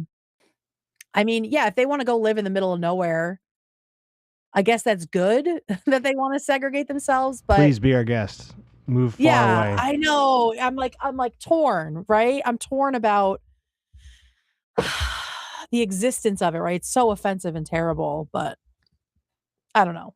If they want to go live in a hole, then go fucking live in a hole. So there's that. Yeah. Do you want to do some super chats, David? I can do some super chats. We have a few. Yeah, we have a few. All right, let's go. All right. Hey. What's up? We got a few super chats here. Behind the Sea said, "I'm from Wisconsin and I say A." Shout out. Shout out Wisconsin. Maxim donated, said, "You both seem to be assuming that the pile plus sandwich didn't both emerge from the same source in one go." That's true. I think Harley was assuming that. I did. Hey, I did think that. That was my first thought. Yeah, that was his first thought. Yeah. Let's see. Hungriest FF. Shout out. Kick out Kid Rock's private plane. He has a huge middle finger on it. So corny for an old man. I sent that to you in WhatsApp, by the way. What a loser. Yeah, I'll pull it up. 3H3H.Producatons. Getting married in December in LA to the love of my life. Shout out. Congratulations. Congratulations. Any wedding stories / tips? Ooh, wedding stories. I have wedding stories. We're both 30. I'm a diehard H3 super fan and would love to invite y'all if you're bored Christmas weekend. David, maybe some magic? I don't know, maybe. I'm usually out of town, but we'll see. You got to pay for that. Yeah. I'm expensive. Yeah, he's expensive, guys. Come on. Jarvis H3 donated, said, "Guarly, I have to say at first I wasn't sure of this combination, but I have to be honest, don't come for me, Ethan, but I've been looking forward to After Dark more than the pod. Peace and love." Ooh. Hey, me too, man. Me too.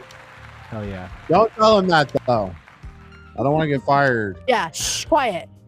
We got to be good, but not too good. Exactly. And then Carrie D's Nuts said, "Love you guys, but I got to say justice for Big Lynch." Justice for Big Lynch. Fuck him. Fuck him. Hey, David getting on his ass. Yeah, I'm in on it too. Fuck you, man. Awesome. Thank you, David. You're going to cry about that for like 15 minutes next time. All right. David sent us a picture of, oh shit, where is it? Kid Rock's private jet. Let me pull it up here. I don't know why it went all small. There we go. Here is, oh my God, he's such a fucking loser. Look at this stupid shit. Yeah, man. Fuck you. He really made enough money to get that? Apparently.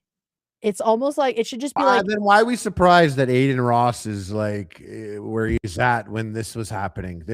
We're like, whoa, it's the new generation. This is weird. When we were growing up, quality was different. Meanwhile, with the ball on the fucking. Well, yeah, but we have like one Kid Rock, right? I mean, we have a bunch, but I feel like you're right that there were boundaries. There were more boundaries on who could get eyeballs on them. And now that being said, it's possible that you and I wouldn't have eyeballs on us either. We would have found a way. We would have found a way. Yeah, big ambitious dreamers like us, we would have found a way. Big ambitious dreamers. That's very cute. So there's that. That's the Kid Rock plane. And then David sent one of the Love Juicer clips. So let's see it. I think this is probably copyrighted music, so I'm just gonna play the thing. You used to be the funniest little kid. Look at Love. And you became so serious. And then the comments, people just say, "Wow, what happened? I hate what our government has done to you, mate. Please follow to combat the haters." The lady at the gas station told me to tell you it's normal, honey. Keep trucking along. Damn fat Love, you're blowing up. I blame Trump. So yeah, that's what that's about. Shout out Fat Love. We have some mild Caleb Hammer updates. Mm-hmm. It's not like a huge thing, but apparently. But the thumbnail said. I know. The thumbnail said nuke. I know. The thumbnail said nuke. He is. Well, he is. He's nuking his live channel. What does that mean? He's gonna. So okay. So he has his normal channel, which is like the financial audit, which is just Caleb Hammer. But Caleb Hammer Live is where he had the 4-hour crash out about D'Angelo Wallace, right? We watched clips from that. It was embarrassing. Since then, he has done some Canva updates to his this site where he X'd out Caleb Hammer Live and did under construction here. So it seems that for the foreseeable future, there will not be more Caleb Hammer Live episodes, at least in this format. Maybe he's coming up with a different show or something. I don't know. But yeah, this is the update. Papa Gut himself, who I guess is friends with Caleb, said, pretty sure Caleb is ending his live channel. So it's unclear if he's actually ending it or if he's just reworking it. Did they have a beef recently of sorts? I didn't tune in. I didn't tune into that really. Yeah, because Caleb was being pretty charitable to this Nick Shirley guy who was going into Minnesota and looking for fraud. Oh yeah. With the immigrants, God forbid, right? And yeah, Papa Gut was not happy with that. And then he called Nick Shirley out for something, but Papa Gut was actually wrong. And he had a crash out and then said stuff about Caleb and then apologized for that. So I guess they're still friends. But yeah, I guess they've had private conversations about the channel since the D'Angelo stuff happened. And now it sounds like he's either taking a break, he's ending it, he's doing something else with it. I guess we will be waiting with bated breath to see what comes next, what comes of Caleb's live channel. But he is also talking about his app, which last time we talked, the app was down and they were like redoing it. Yeah. This like spending app that people were complaining about because it was hard to cancel the free trial. Yep. And so to the point that he had to put out this little number. What happened? Well, my first attempt at building a budgeting app, it didn't go over very well. So I'll rewind. After hundreds of financial audit guests, one pattern stood out. People weren't failing because they try. They were being handed crappy tools that weren't built for real life. So I tried to see if I could fix it.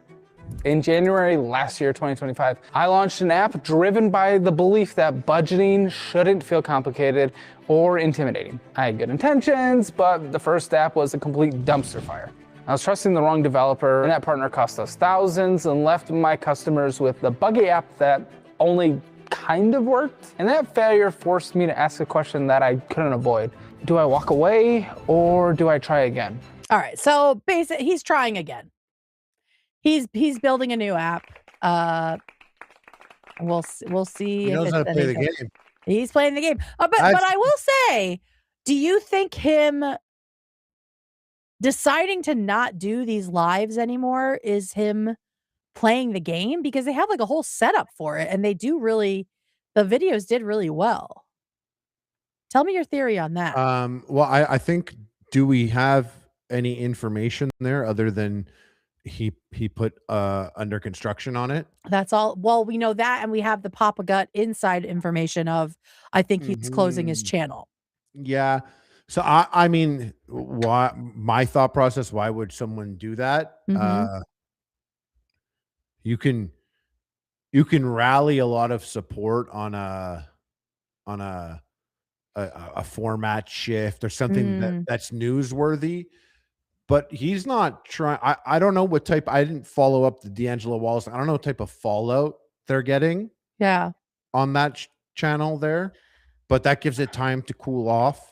Yeah. You know what I mean? Yeah. Whether or not you know what I mean? Like even Cody Ko, after just a while of not saying anything, you just kind of come back. Just came back, yeah. Channel 5 putting it on ice and then coming back is a thing that happens. So I don't have enough information. I'm like, I didn't think he was under fire that much. Me neither.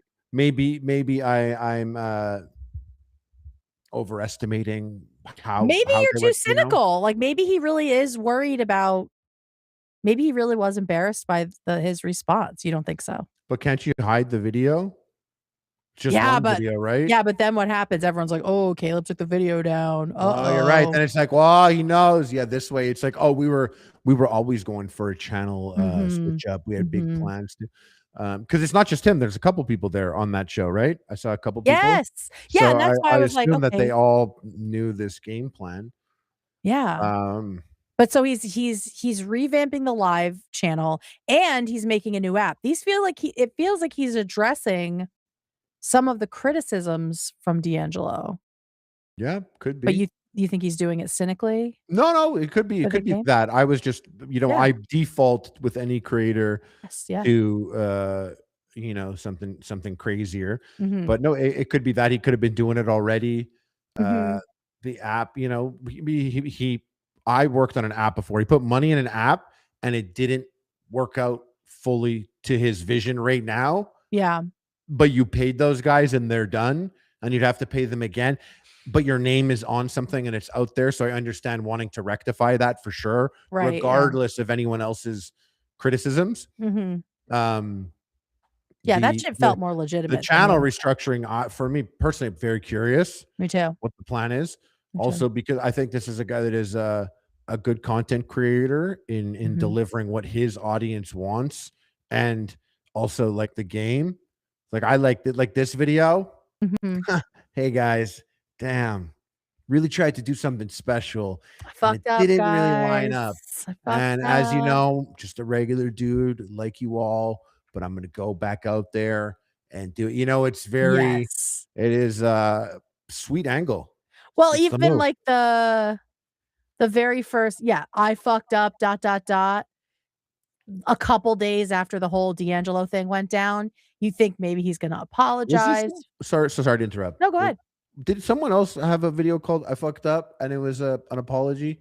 Probably. This isn't an apology, but I just remember it's ringing a bell. Someone doing it. I fucked up.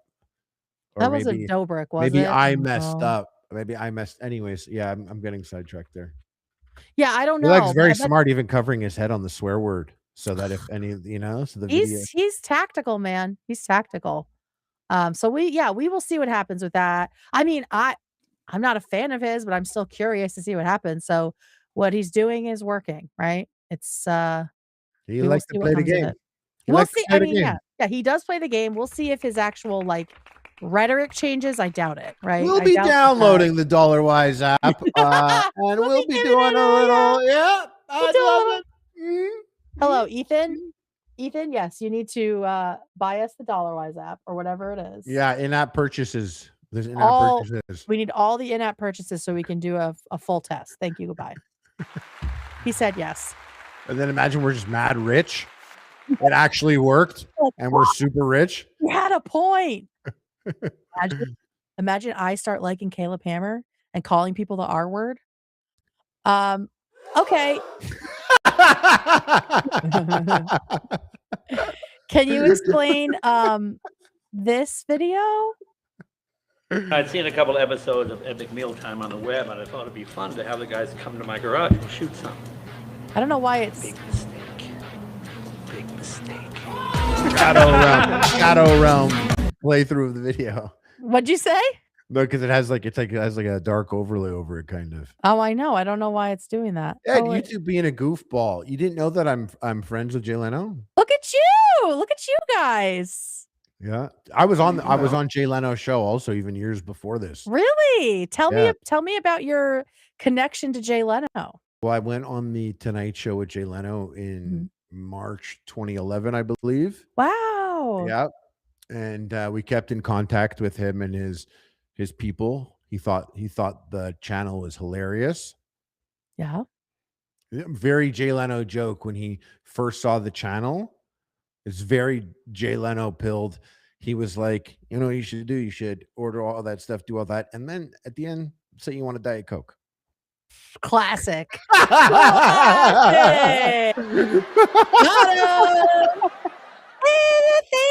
want Diet Coke. Say you want Diet Coke at the end. But did Oh I my tell you God. about the mystical dark powers he has? To not die no matter what he does? He's got crazy warlock powers. Like what? So when we filmed this episode, okay, I had a script written out. Hilarious, all hilarious jokes. Sure, yeah. And one of the jokes was because we're in his garage and he has like 10,000 cars. Yeah. So we were looking at all the cars, and one of the lines is one of his cool cars that was in a Fast and the Furious movie. I'm supposed to be like, let's do Fast and the Furious. I'm Vin Diesel. You're Paul Walker. And then he says, no, I'm Vin Diesel. You're Paul Walker. This is before Paul Walker died. Yes. Okay. And then I said, no, I'll be Vin Diesel. You be Tyrese. And he's like, fine, I'll be Tyrese. And we said that day that we were filming. Mm-hmm. When we got in the car and we were leaving, and we heard in the car about Paul Walker's untimely passing. This is why the universe keeps trying to kill him. And it lined up exactly when Jay Leno spoke his name out loud. What? Yes, he was talking about it, doing that bit as it happened. And I was like content brain because the channel was popping. Dude. So I was like, yo, that's crazy. I can't believe on Tuesday we're going to have Jay Leno making a joke about Paul Walker. This video was going to fucking bang. I can't believe we got Jay Leno making a joke about Paul Walker timely on that South Park time. And then the phone rang and they were like, we are the people. You have to remove that. You cut that shit. Yeah. Dude, there's a whole thank you, David. There's a whole lore on H3 about all the times that Jay Leno has crashed a car, fallen down a hill. Like it's like Final Destination. Did you think that was a crazy story that I shared? Dude, that's what I'm saying. Like I feel like that's why. I was telling Ethan this story. He was driving the car and I was next to him and I was telling him this story. Yeah. And he was like, he didn't have powers. He doesn't have powers. I'm like, yeah, okay, he doesn't have powers. Just speaks a man's name. Literal Death Note powers in his throat, and that's not crazy. Feels like he has powers to me. I'm on your side. That time when Ethan was like, "What? The bees are Jewish?" I told you that story. Remember with the Holocaust scam? Yes. He's definitely more skeptical for sure. Yeah, he's been caught on fire. He flipped his car. He fell down a hill. Like the man can't die. And it's because he has these powers that allowed him to predict cause. No, he's actually really, really cool, nice, awesome guy. Yeah. When we went on the Jay Leno show, my parents were there. He gave them so much more time than they deserved. Oh, that's they so were sweet. They were on some like a picture. Close your eyes and picture two boomers. Yeah, got him. Now imagine they're meeting Jay Leno. Oh, they just want to talk forever. Every single anything, the questions, also like how much money do you have? Like you get to like 22 minutes into a conversation, he's giving them time. They're gonna keep the questions going, so they're like, That's really sweet. Yeah, that's really he was very nice to them. I love that. But yeah, he's a fucking warlock. That is now officially clear. I have decided now that I will learn to play Fortnite. And do you want to know why? Yeah. Who are they adding? Who are they adding? It's a girl, and she's gay. Ellen! Yeah, dude, I'm going back to Fortnite too. Let's do this. Ellen DeGeneres. Do it. No, it's Chappell Roan. Oh. And they made this sick like promo for it. And it's not AI. It's like legit embroidery stuff. Whoa, that's so hard. I Isn't hate that this someone cool? is so talented and they have to always clarify that this I isn't AI. know, I Stuff. know. But look at this shit. This makes me want to play Fortnite. This is very sick. And Pink Pony Club is playing. I obviously can't play it here, but how fucking cool is that? Very cool. So yeah, I might give it a try just for her. Do I have to pay to get her? Is that how it works? Yes. Oh, okay. That's gonna be like how 20 much bucks. is she? No, that's depends. worth it. It depends. Also, you could join, I think, Fortnite club for a month, and you get they'll leave you a bunch of stuff. Yeah. Cute. I love it. Look, there's her pink pony. Yep. Okay, I we'll got see. Lady Gaga. Do you? I'm like the worst Fortnite gamer because I go into the store when something tickles my fancy. Yeah. And I go and I buy it, play like one game, and then leave. I've been like amassing skins. Yeah, but you one got that I really that? love. I got Will Smith in Bad Boys. Oh, cool. Because that one's never coming back. Since the slap, they're not going to have it back. So I just have Will Smith skin. Yeah, I like to buy people in there. They just had Michael Scott and Dwight Schrute. That's cool. Yeah. All right, that's cool. Yeah, it's you know, I'll tell you one thing about the game. They care about it and they put a lot of effort into it. And it's not always competitive. I have friends that go on there and play Lego. The Lego is like a chill building Hello Kitty Adventure Island ass. Hey, you're speaking my language. You're speaking my language. Are Let's we get gonna squad controversial. up on Fortnite? Let's do it. Are we gonna fucking Can squad we? up? We can squad Can we up. do that? We can play Yeah, we trios. Yeah, we What does can. that Fuck yeah. mean? What does that mean? Yeah, I'm we gonna can. die Gotta so lock many in. times. I'm gonna die so many times. As long as you're locked in, though. I will be locked the fucking. I am a gamer girl. Okay. You Yeah. saw my submarine. Subnautica, Expedition 33, Hello Kitty. Hello Kitty Adventure Island. Baldur's Gate. Hey, The she original. fucked him as the bear. The original. Oh, The the original. original. Oh, could you have sex with a bear man in that one? No, it was all like it's very, very rudimentary. And I didn't know. Did I tell you the story? I didn't know that I had to manually level up characters. So I played like half of the game with everyone on level 1. Oh my god.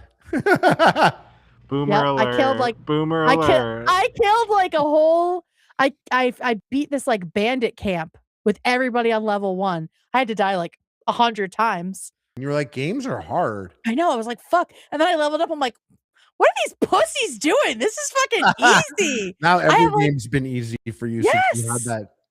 I'm like, I get spells and protections and shit. You guys are wusses. But yeah, that was pretty fun. Your HP's in the double digits. It's not just like 8 Yeah. HP the whole time. It was bad. But I mean, I learned a lot of very cunning skills for sure. All right, we're going to talk about some boys tonight. We've got some bad boys corner. I don't really know if the first one falls into bad boys, but we will start with him.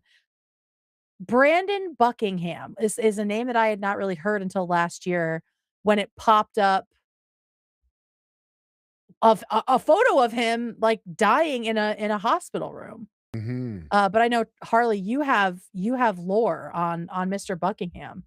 Yeah. Tell us what you know. Brandon and I, we had crossed paths once actually at Moist Critical's G Fuel warehouse thingy. I don't know. We crossed each other in the parking lot, but I didn't know that was him. Okay. And we kind of saw each other briefly across, but I don't know. We had a lot of mutuals and all the creator clash drama. We were kind of on separate sides of it. Did he box? He boxed in Creator Clash? No, he boxed Ice Poseidon. Are you familiar with Ice Poseidon? I've heard the name. Yeah. Okay, so remember when I was saying I was watching IRL streams years ago? You were watching Ice Poseidon? Oh my god! Did I show you the sip video? I don't think The so. milkshake he couldn't sip. No. Put it on the docket for Wednesday. Okay. I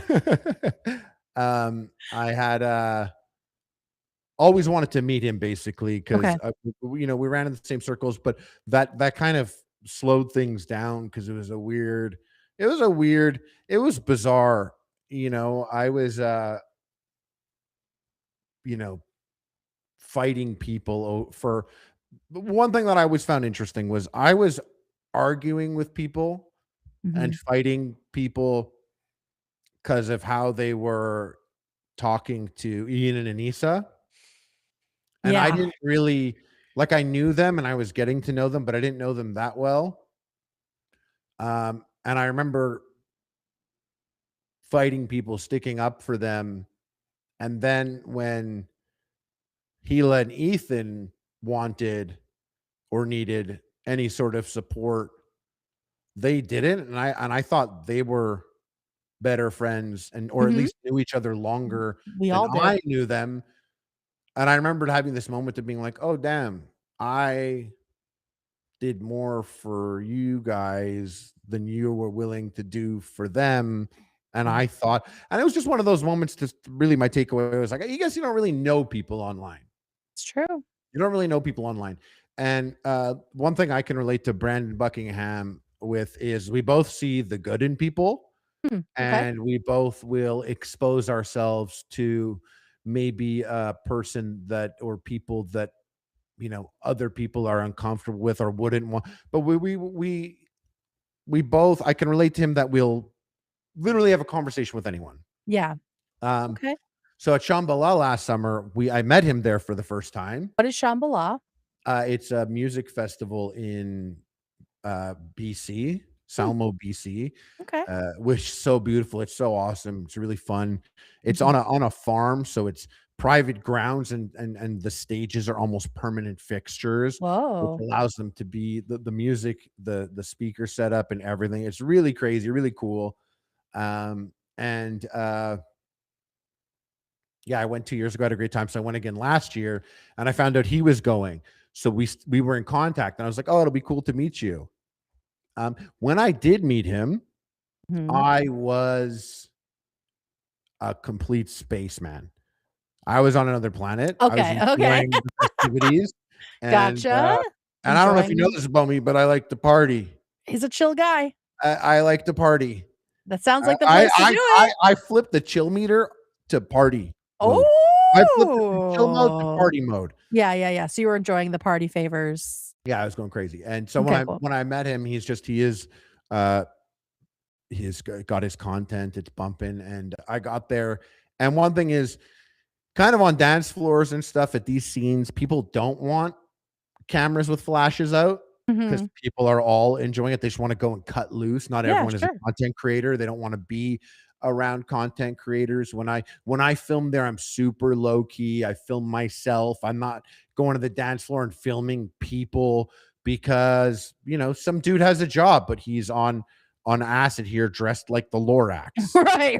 Yeah. You know what I mean? Yeah. Looks Let him terrible. live. Let him live. Yeah.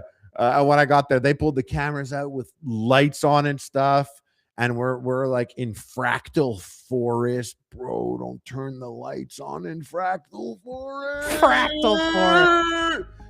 But the cameras out, the lights are on. I was gonna put this shit there. So when I first met him, it was very stressful for me because the camera's up and I'm like,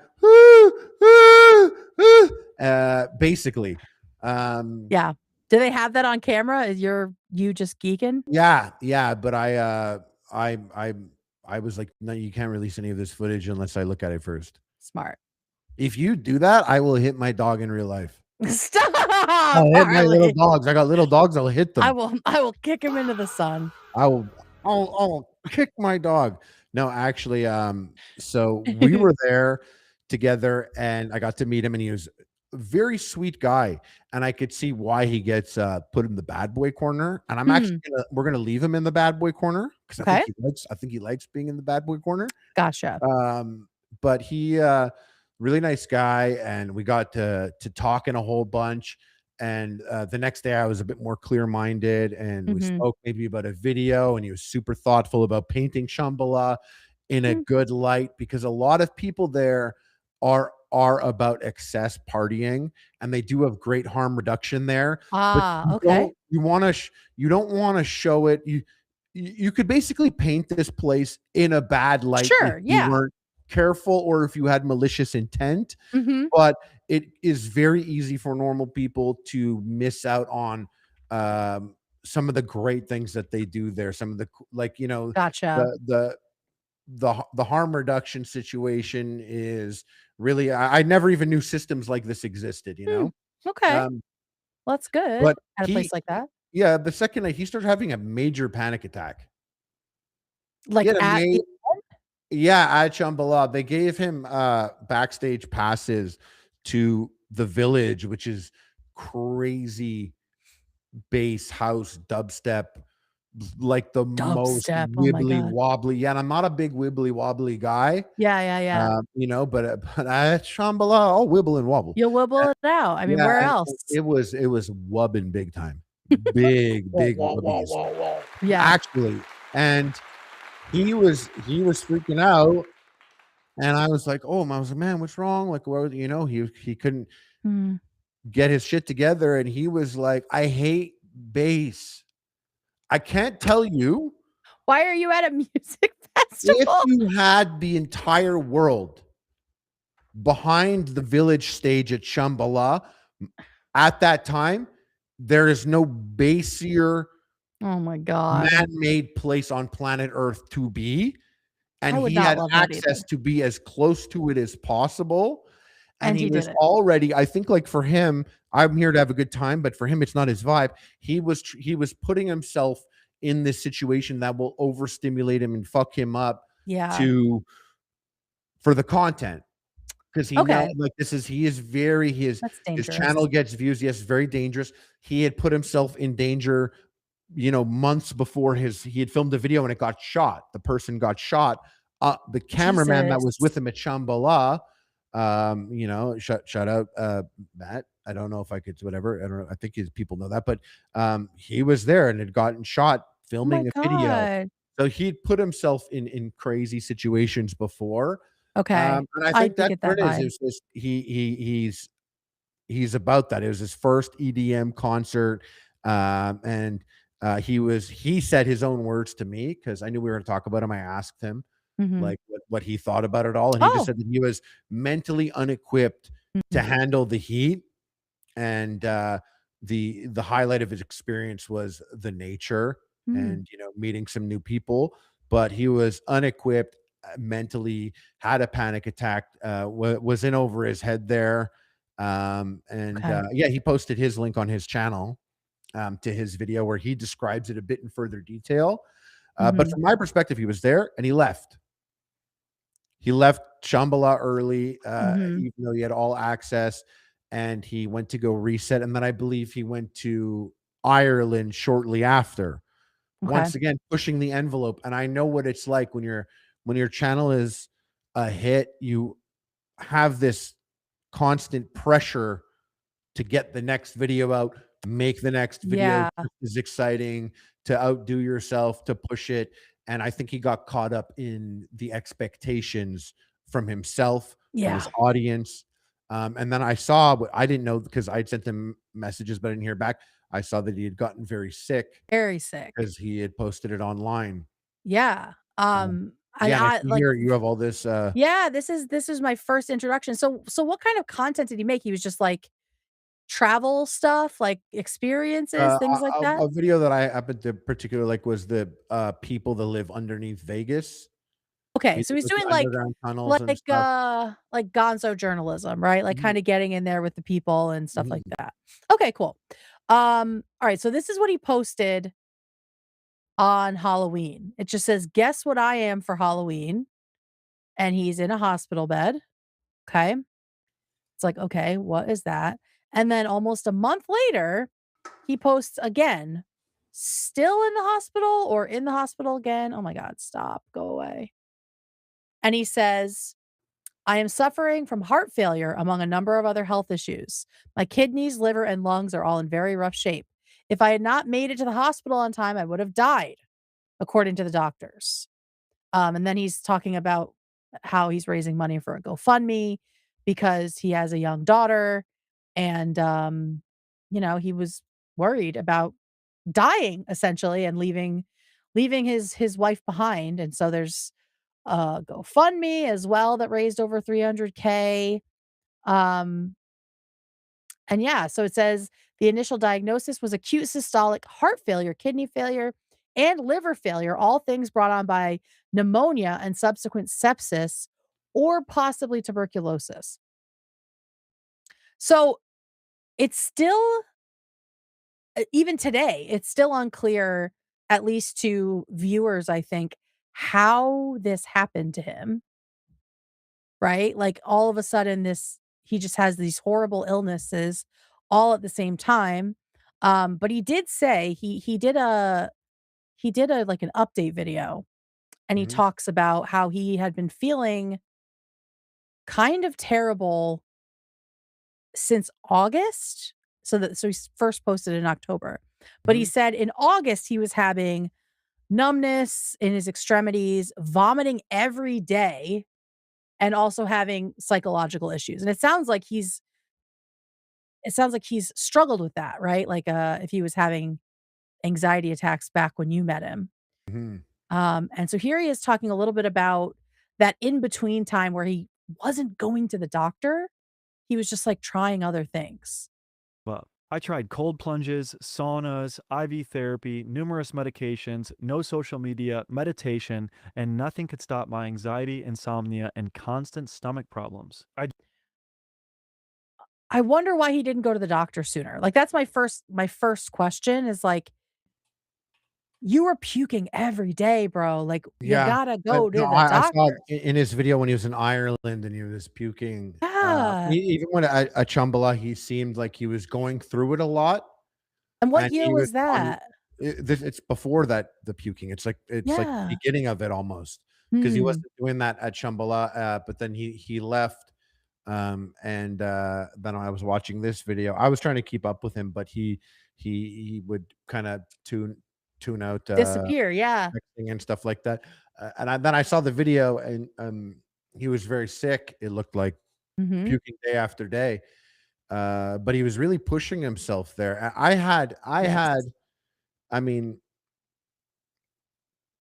I would delay hitting up a doctor personally. I don't know how many days of puking in a row it takes. Right. But I do. It would probably be the people around me pushing me, forcing me to do it. It would probably be my support system. Yeah. I am like, I don't want to go to the hospital. It's a whole thing. The vibes are off. Yeah. Hospitals don't have great vibes. It's true. Yeah, the vibes are off. Yeah. I think men in general are less likely to seek medical attention from what I've read. So it makes sense, but I'm just like, dude, a cold plunge is not going to stop you from vomiting. But I think he really thought it was just anxiety, right? Which is crazy to me. Yeah, getting pneumonia is like what happened. You know what I mean?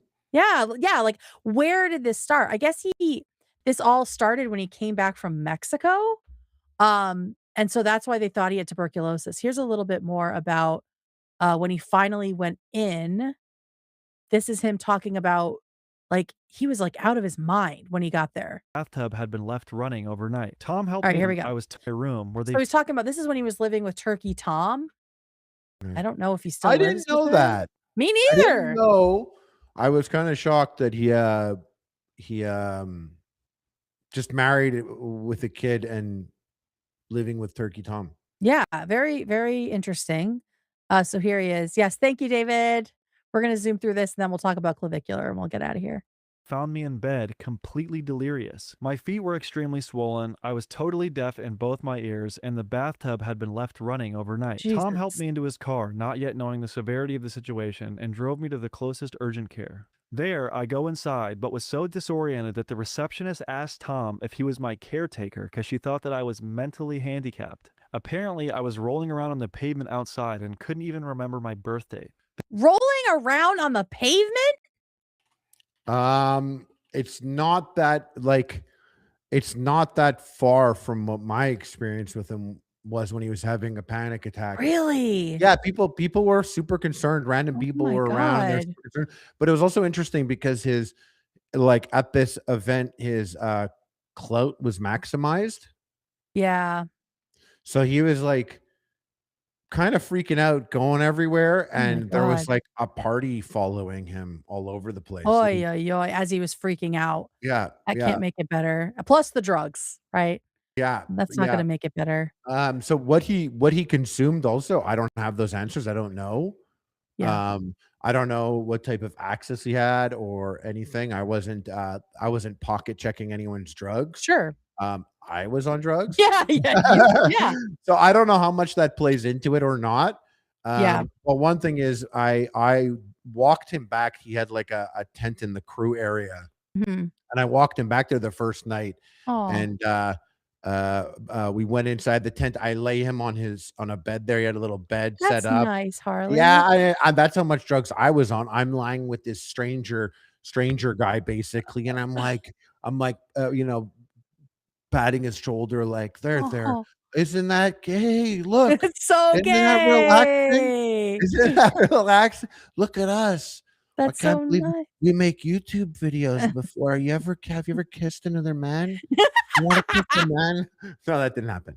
That didn't happen, guys. It didn't happen. Don't worry. Don't worry, guys. But I was like, YouTube did this, tucked him in, and he stayed in bed and he slept till the next day. I can tell you one thing: if it was drugs or whatever, I don't know. I was on drugs that could not happen. Yeah.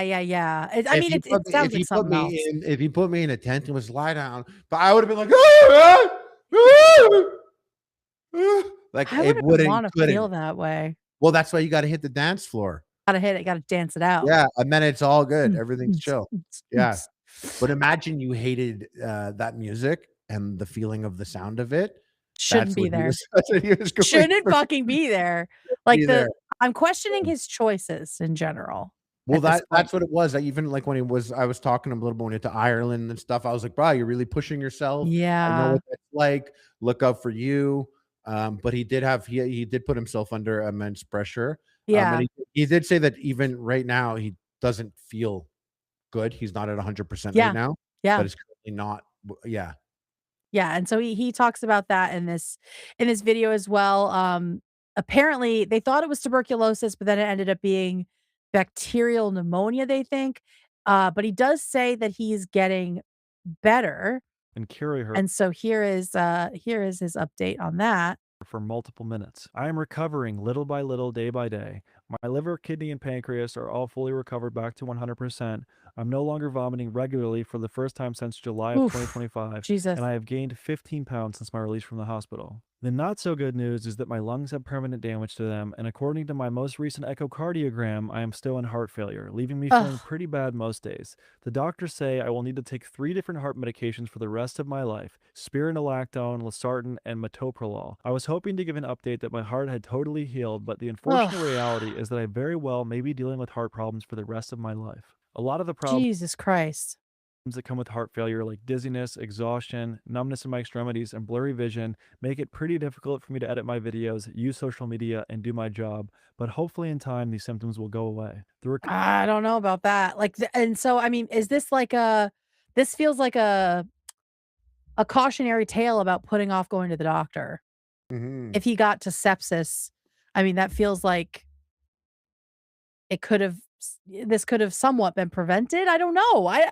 It's still unclear like how he even got pneumonia. Like what was going on there? So yeah, that's Brandon. I did see people talking about the fact that this may have been the result of doing a lot of drugs and alcohol and just pushing his system that way, but he responded to that as well. So I just want to share that because that is like the one of the theories that I've seen floating around. Is like, oh, he's always on drugs, he's always drunk. So this is what he had to say. Is that substances okay. in my system. Go ahead. No, I was gonna say, is that would that lead to pneumonic? I have no idea. I don't know. Because pneumonia was just I don't know. I thought it was. I don't want to say random. I don't know enough. Yeah, but no, I mean it can develop from like COVID or bronchitis, like if you have like an infection in your lungs. system on both October 28th and November 18th, with me coming back positive for cannabis and benzodiazepines, as I had a prescription for anxiety medication and was smoking marijuana in a futile effort to quell my waning health, but I came up negative for every other substance. Despite what some people have theorized, my health problems were not caused by substance abuse, as I never drink alcohol off camera and have very rarely in the past 15 years used any substances besides marijuana off camera. I think my willingness to be transparent and show myself in inebriated states in my videos has led to people falsely believing I'm actively in a state of addiction, which is understandable, but I do think it's important to clarify this. I also Thank you for clarifying that. Like that's good. Someone said, I think he went to urgent care. This is Final Girl Fox. He went to urgent care a few times. They sent him home, right? Yes. Like he tried with urgent care, but they didn't really know what to do with him. So I don't know what to think about all this. Like it feels insane that this happened, right? Like how do you get so sick at such a young age? Yeah. And I saw people being like, "Oh, he's exaggerating it, and he's doing this just for clout." I And will tell you that if I hadn't met him in person, you might think so. that's my default. That's one of the things that I default to, Yeah. and actually I wouldn't say out loud, Right. but it's the thing I default to. As Can we I know, say something? but you're often very Something? right. And so, but Can I I say just, something crazy? yeah, So one time our boss, our boss. and don't even dig into this. I don't even want to. Don't even. I want. Okay. One time our boss said something Mhm. about a particular someone, Yeah. and a lot of people were up in arms about it. Yeah. He was right. It's not. In fact, he doesn't even stand on it. But when he said it as a joke or whatever, I was always like, huh, I believe that. Can you Yeah. DM me later No, and tell me yeah. what that's about? Yeah. Okay, great. What are you Great, gonna great, do? great. Screenshot it and use it against you No! later? No! Really? Cynical, you cynical bitch. No, of course not. So I mean that's basically it. He did do a really insane ad placement, which is just like a silly goof that I wanted to show before we move on. But I'm glad he feels better. And He I'm doesn't. He's still in a rough spot, he said. there's still just so many questions about this, like it's just so strange to me. Mhm. But watch this ad placement. This is insane. and asking for help. In this video, you can see I have a puppy pad behind and under me, and I'll tell you why. I was so sick with my organs failing, I wasn't really able to get up Wait or for control it. my bowels. And on top of that, I was vomiting profusely. So I was intermittently pissing, shitting, and vomiting on myself like a caged animal. I was literally wearing diapers and being changed by a nurse. It was so brutal, but thankfully, one product genuinely helped, and that brings me to the sponsor of today's video, Dude Wipes. Can you New year, fucking- new cheeks. New year, new cheeks. Can you fucking believe that? This fucking guy. And You then know- that happens. And I'm like, what the fuck are we doing, Brandon? What are we doing? Making money. Keep Yeah. up. Yeah. One thing that I always like, because there's no. This is crazy what I'm about to say. Even Oh, crazier than God. the last thing that I didn't even really say. I remember back in the day. So my dog is a Yorkie. Yep. I was at the YouTube space years ago, Mm-hmm. and Fousey came in. Oh, And Fousey. he had this Yorkie with him, Mm-hmm. brand new Yorkie. Mm-hmm. And I was like, "Where'd you get that?" And he was like, "This place in West Hollywood." Okay. So I went to this place to go rescue this puppy from a random woman for a lot of money. Okay. It was. I didn't know there was like mutant genetic dogs back then. I didn't have Yeah, an like a understanding. puppy mill situation. I Yeah. did exactly. Yeah. And in fact, this place ended up closing down shortly after, and that like it was illegal to sell puppies like this in LA, Mhm. in West Hollywood. But I went there and I was like, there was a guy in here that got a dog. I want one like that dog. Give me one of those. And they were like, okay, yeah, here's the litter. And I went and I chose one. I took him home. Mm-hmm. Actually smaller than Dollar. And I was like, wow, this dog is gonna die any day now. because he was always shaking and stuff. Oh, He'd wake yeah, up, yeah. wake up like shaking. He's still around, by the way. He's chilling. Shout but out. yeah, probably pissing on my floor. Fuck him. This dog was he is just smaller, and I was always, I'm gonna crush him in bed. Who knows what? There's issues. He's all good. He ended up being all right. But I saw Dollar, and I always thought Dollar. I'd always pull up the TV, Dollar, for one of those good morning to the best of it, and I'd be like, "Look, Tussie, it's your brother. It's your brother." Whenever Dollar was on, so I was hyper aware when Dollar was sick and was going to be put down. Oh God, I didn't know that happened. And so and I don't know anything about the dog, but mine's worse, and mine's still here. So it's just and I remember when he made the video about it. Yeah, I was hyper aware. I'm like, what kind of? This is a YouTuber we're talking, makes big YouTuber moves. Yeah. He does all Crazy the maneuvers. shit. Yeah. He knows the game. He kind of penned the prankster game in a way of hiring people. So the moves are so next level brain that I was like, how is he gonna handle this? His dog. And it was like, there's no ad on this video, right? Okay. And I was like, yeah, okay. Cool, because if there was, you'd be judging. I'd be thinking like, did you just kill your dog for a Shake Shack deal? Did you? I don't know. You never know. Yeah. But that didn't happen. It didn't have the ads on it.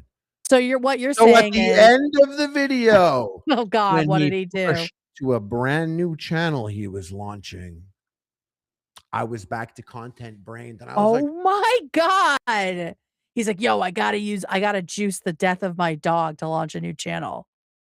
What if, and I'm not saying this, but maybe people say this, who knows? I'm just, everything here that I'm doing is spitballing, workshopping, thought experiments, brain exercise. None of this is anything. Right. But like one could imagine potentially that also, do you think someone would ever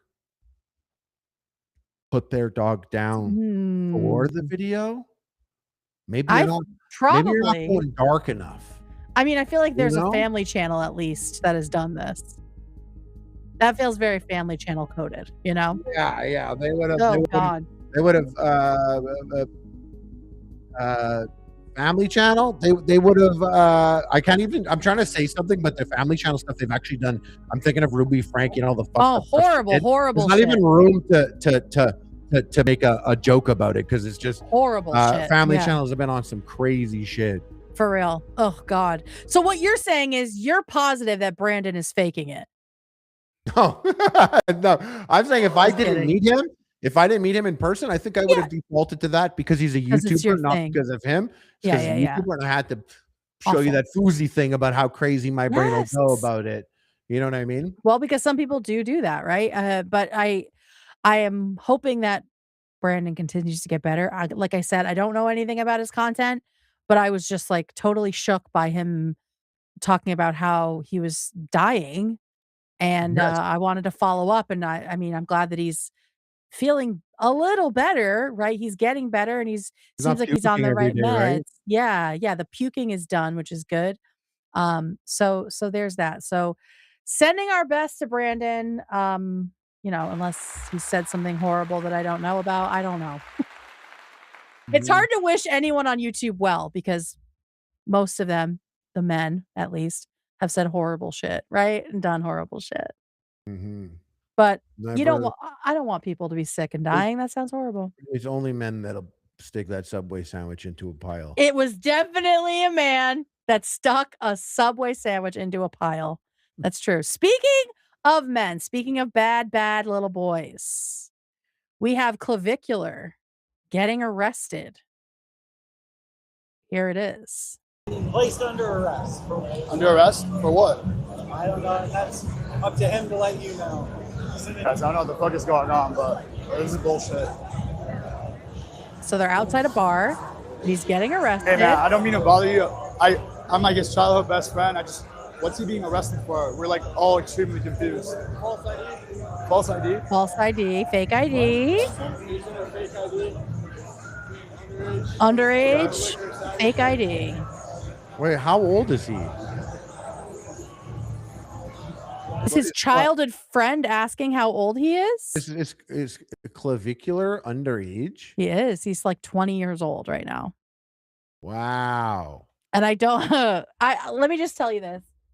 I went so far down the clavicular rabbit hole last night trying to figure out how something like this, like how someone like him happens and is made, that I found his grandmother. I didn't talk to her. Oh, I like that. I end up there sometimes. Yeah. I got like a picture in their dining room at the dinner table with like the family at a picture. And I'm like, oh no, how did I get here? Yeah, how did I get here? Exactly. And I'm like, how did this happen? And so, yeah, he's underage. His big birthday, as his grandma says, is coming up, but he is not 21. So he got arrested. And we have the mugshot and the charges right and here. He had drugs on him, right? Yep. So we had a forged instrument, which was the ID. Then we had dangerous drug possession. And also, you see that he's convict maxing in that picture. He is. And I was thinking, like, he must have been so worried about what this was going to look like. Yeah. Because he has. You do this right. It's merch.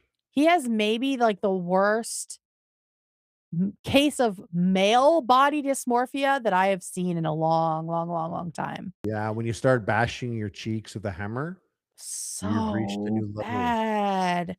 And he's been taking testosterone since he was 14. He's been taking testosterone since he was 14. He got kicked out of college for having testosterone illegally in his dorm room. And so he says, like, oh, I went to college briefly, and then, you know, when my YouTube career started to take off, I dropped out. But he got expelled. He got expelled for having drugs in his dorm room. So I mean, he has been living this insane life for like 5-6 years, which is a big portion of 20 years, you know, like this is not going to end well for him. And it's very, very sad. So yeah, he is up for 2 felonies and also a misdemeanor for the false ID trying to get into a bar. And what is that? What's he looking at with this potentially? I think they said 3. It could be like 3 to 4 years, I believe it said. So yeah, maybe this has the full like getting caught with particular drugs it brings guaranteed time, right? Is there not, like, what was he caught with? Cocaine? I'm not sure what drug it was. I mean, we know that he does meth, right? But I would guess it was probably coke. Can't believe I'm going to see him at Shambhala next year. Probably. Here he is at the bond hearing. We got all the shit made by the Clavicular's judge tried setting his bond at $25,000. the state. So Ms. Scott for release conditions. Thank you, Your Honor. The state is asking for a $25,000 secured appearance bond. Our understanding is that Mr. Peters resides in the state of Florida, that he has no known ties to Arizona. I think we've already so I guess he got arrested in Arizona, and so they don't want him. He's a flight risk. Scottsdale Police Department. Yeah. Discuss the particular facts of this case. The state is particularly concerned. I can't believe he's getting formal mogged by his lawyer. Formal mogged. Put on a tie. You fucking beta. Do people still say beta? Oh, look, his lawyer's top button maxing. He's getting out top button mogged, framed, whatever the fuck. So yeah, they wanted him to have to pay a lot more because he's a flight risk, because he does have money. And here he is. He must have been released. And now I don't know if he's back home or wherever he is awaiting all this shit. And he can't do what he wants to do on camera because everything he's been doing is illegal. He's like, wow, I can't snort ketamine and can't do meth. Yes. Oh. Is Bikini Bean maxing as to continue my legacy? This is going to really fuck shit up for a little bit. Mm-hmm. You know, this is going to fuck shit up because I'm hearing all this shit. I'm getting text messages while I'm streaming. Is he sick or has he been crying? Sounds like he's been crying. He does also do a lot of ketamine, which I saw. I was like, that's not a like the drug is not a good drug for how he was using it. Kind of, not that it's a good drug to use at all. No one should use drugs. Don't use I'm it. saying like just like blasting it and being loose on the streets, wobbly on camera, and talking about your dad being disappointed in you. It's just like, that whole what kind thing. what kind of situation are you making for yourself here? And it got me wondering, why would someone do that? And then hearing this, maybe he's just caught up on the ritual of putting things in the nose, and that's really what it's about. Maybe sometimes people could get caught up on something like that. Yeah. Like he doesn't want to shoot it, so he'll snoot it. Yeah. That I can't do this, I can't do that. So This and that is like illegal, like underage drinking, doing drugs. And also, if he was really caught up in looks maxing, he would boof it. That's what apparently that's what some famous musician singers do. Up the that their butt? voice, so their voice doesn't get all nasally and stuff. Oh, in their ass. Oh my god! Were you boofing it at Shambhala? Negative. Pretty much. Oh god! I'm just gonna. I did needle in the dick tip. Oh, needle in the dick tip, the hyaluronic acid, of course, just right in the dick tip. And for today, I don't even ending his stream. I really don't even know. I got no idea. Yeah, or bro, maybe so bad. Do you imagine being 20 years old, like, and being like this? Like, he just already seems like worn down and like over existing. Yeah. It's so fucking sad. It's so sad. I didn't know that this picture existed of him. Have you seen this? This is his grandmother. Okay. What's crazy about this picture is I think What's I've going seen it. on? I know. This I is think this. I saw this picture. I don't know Yeah. if it was him or someone else was making fun of it. Yeah, That's actually her. it is because I've seen her on Facebook. Yeah, that's why I was asking. It is her. You're It actually really the is her. leading expert on Clavicular's grandmother. It really is her, and he lived with her. I think because his parents kicked him out. It's not clear. I can't get to that, but he did live with her, and he's like her special little boy. And so before he went viral, he posted this picture, trying to get feedback on his abs, I guess. And I looked, guys, because I was like, there's no way this is real. It is real, as far as I've been able to tell. No, but keeping grandma in was an advanced Crazy strategic decision, though, right? Or was it? Do you think it was like he's mogging the fuck out of her? Yeah, exactly. She's getting destroyed, completely out. L grandma, frame max. Yeah, and look at her. She's like big time mirror avoiding cope maxer right now. Cope maxing. He's mirror maxing her so hard right now. But like even here, like he's just so. He's just so posture locked and aura farming. What happened to this kid? Like what fucking happened? Podcasts. Podcasts. He learned it from us. Podcasts. It's our fault. It's your fault. It's your fault, Harley. I have one more picture, and I just want to say to Clavicular, I just want to say to him, how did we get here from this little boy, Brayden? How did we get here? Look how sweet he was. What do you think's in that gift? This is pre-testosterone, but not by much. Imagine it was a little vial of testosterone in there. Poor sweet boy. Like, what the fuck happened? What happened to this kid? What year is this?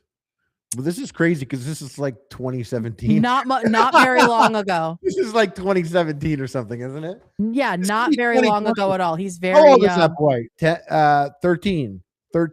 Yeah, he's very young. 7. Oh my God, this is 2019 or something. I guess he was recreating a photo. The COVID-19 vaccine did this to him? I don't know, but it just makes me so sad. Like he used to be, look at him, and now he's stuffing Subway sandwiches into piles of shit. He won't blame him for that too. He went from this to this in like a matter of what, 3 years, probably in the matter of one cycle of testosterone. 3 or 4 years. I sent you a picture in WhatsApp. Galia was saying it seems like he was recreating this other picture that went viral. Oh, okay. I can't open it. The one where is it's in Discord too. Yeah, I sent it in WhatsApp as well, but it's. Oh my God, this guy's completely destroying him. Oy, oy, oy. This guy's frame mogging for real. I'm trying to open it with something else so I can actually show it to you guys. I don't know why it's not letting me do that. It's another big, strong guy, and his mom or grandma is holding the thing. Picture this, but imagine a guy with more muscles. More muscles. Yeah. Yeah. So and the relative is even less interested. Even less interested. It's true. It just makes me sad because he's so young. He's only 20 years old and he's already just like so far gone. And I don't know how you fix that. So yeah, well, you can't because he's making money. So it's like validated. There's like look it's at this guy. the society, the way we set it up is you know. So sad. It's so sad. I would like to know what he feels looking at this picture of himself. I know. That's why I included it. Like, come on, buddy. You're in there somewhere. Or were you already fucked up here? It's very sad. All right. Anyway, let's end this in a fun way. Let's do. It looks like David, you have a video for Harley to translate? Yes. Okay, I'm going to pull that up. And we will do that. Do you want to read some why don't you read some super chats if we have any? And then we will end with this fun little video. Sounds good. Yeah, and because realistically, we are so far beyond the so bonus moment. over. We are Like, over. Like it's been bonus time for like an Forever. hour and a half. You guys are welcome. Exactly, and it's we enjoy it more than you even. So guys, That's right. it's so Our much pleasure. bonus time. No one else is here. It's just me. I know David's alone in the studio for the first time, guys. Here, let me get the wide shot. Look, the lights are off. Oh my The God. lights are I'd here. be- Let I'd me be a little stand up. scared. You need You're to not like, scared at all? TP the whole office. Look at him. There's David. You need to TP that place. Someone came up and was like yelling from the hallway, like, "Is anyone up here?" I was like, "Yes, please, it's me. Don't turn the alarm on." Like, please don't lock it. And we're back tomorrow at 11 a.m. PST. Remember, for a deep dive. Deep dive. Yo, Tuesdays are sick. You guys are gonna love it. It's about YouTube and murder. It's gonna be great. All right, let's get them soupies going. yes. Get the What's up? I'm back. Hey. We have quite a few here. Tolkien Goat, Canadian here. Shout out Chatham Kent. Just learned "Oh Canada" is different in English and French, and the translation isn't 1-to-1. It's a different message. Is this true, Harley? I guess Makes so. sense. It rarely is You guess so? 1-to-1. I thought we always chose the sound of it first before the meeting, you know? Yeah. Becca Rama. I grew up around the corner from the Walkers in LA, and Jay Leno killed him. There's no such thing as a coincidence. Jay Leno killed him. Jesus Christ. That's alleged. That's alleged. That's a joke. Guys. That's a Alleged. joke. Comment 101. Harley can also tell us about the "All the Stars Are Here." Could be one of the best sound bites. Pass it to Jack. What is it? What are they talking about? YouTube Comedy Week is actually one of the highest points of my life. Huge fan of Norm Macdonald, and he was doing YouTube Comedy Week, and he had a list of people that were going to be presenting, and he didn't know who any of us were. So he was riffing on the names of random creators that are there and acting like, no, this is a really big deal. All the stars are here. Harley Mornstein is here. And like downplayed it in mocking fashion in classic Norm. And I'm backstage, me and my brother, and we were legit on the floor dying because we were already laughing at him going, he was like, Rafi and Benny, fine. Just listing off YouTubers that thought they were big time at the time. YouTube, like, and he's you just ain't shit. cutting us all down, and I was already laughing. And then when he got to me, it was just extremely. Like when I did Creator Clash, the announcer, I had him say that about me, like all the stars are here, Harley Mornstein, in reference. R.I.P. Shout out.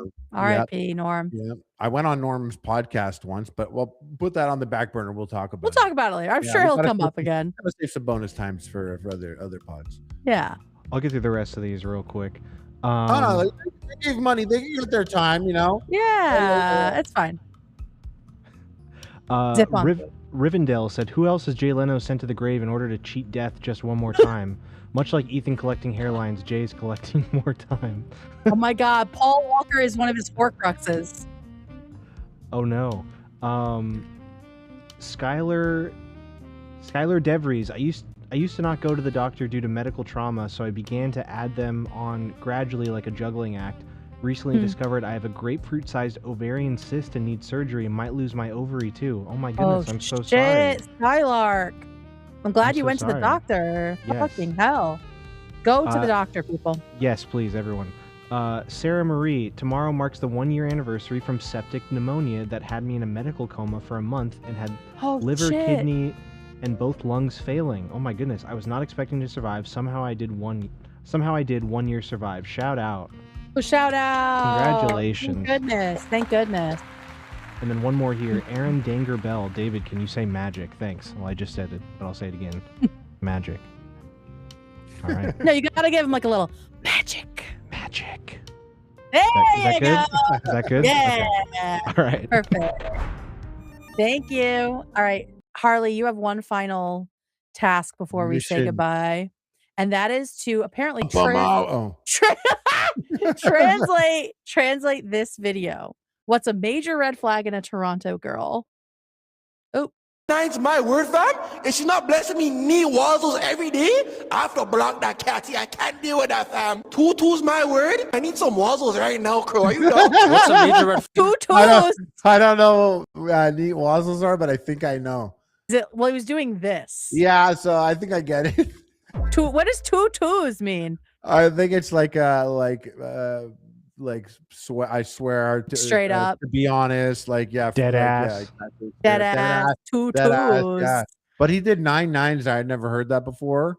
Tutus, fam.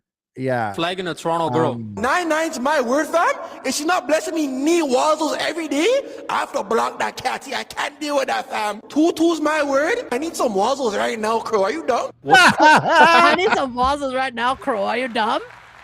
Not just wazzles, neat wazzles. Neat wazzles. Neat wazzles. Not That's sloppy. Crazy. Sloppy wazzle is out of control. No one wants a sloppy wazzy. No, you want a neat. We're getting more after dark merch here with this neat wazzles. Tutus. No one wants a sloppy wazzle, okay?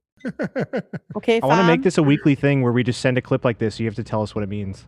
This always tough. Neat wazzles. We all learned something today. Neat wazzles. Look at that. We're doing a cultural exchange. Yeah, you're about that neat wazzle. Hey, Crow, are you dumb? Hey, Crow, are you dumb, Crow? 9 9s, fam. I'm gonna have a Toronto accent by the end of this. Okay, that's it. It's 9:30 here. Hell it's yeah. 6:30 on the West Coast. Who the fuck knows what time it is overseas? Thank you guys for being here. Harley, David, pleasure as always. Hell yeah. You guys holding it down. Shout out to the audience. And we'll be back tomorrow. Yeah. Early, 11 a.m. Pacific time. Going down. Deep dive. Tuesday deep dive. You're going to love it. Yep. I got to go do some work. I got to get digging. I'll see you guys tomorrow with these homies. Bye.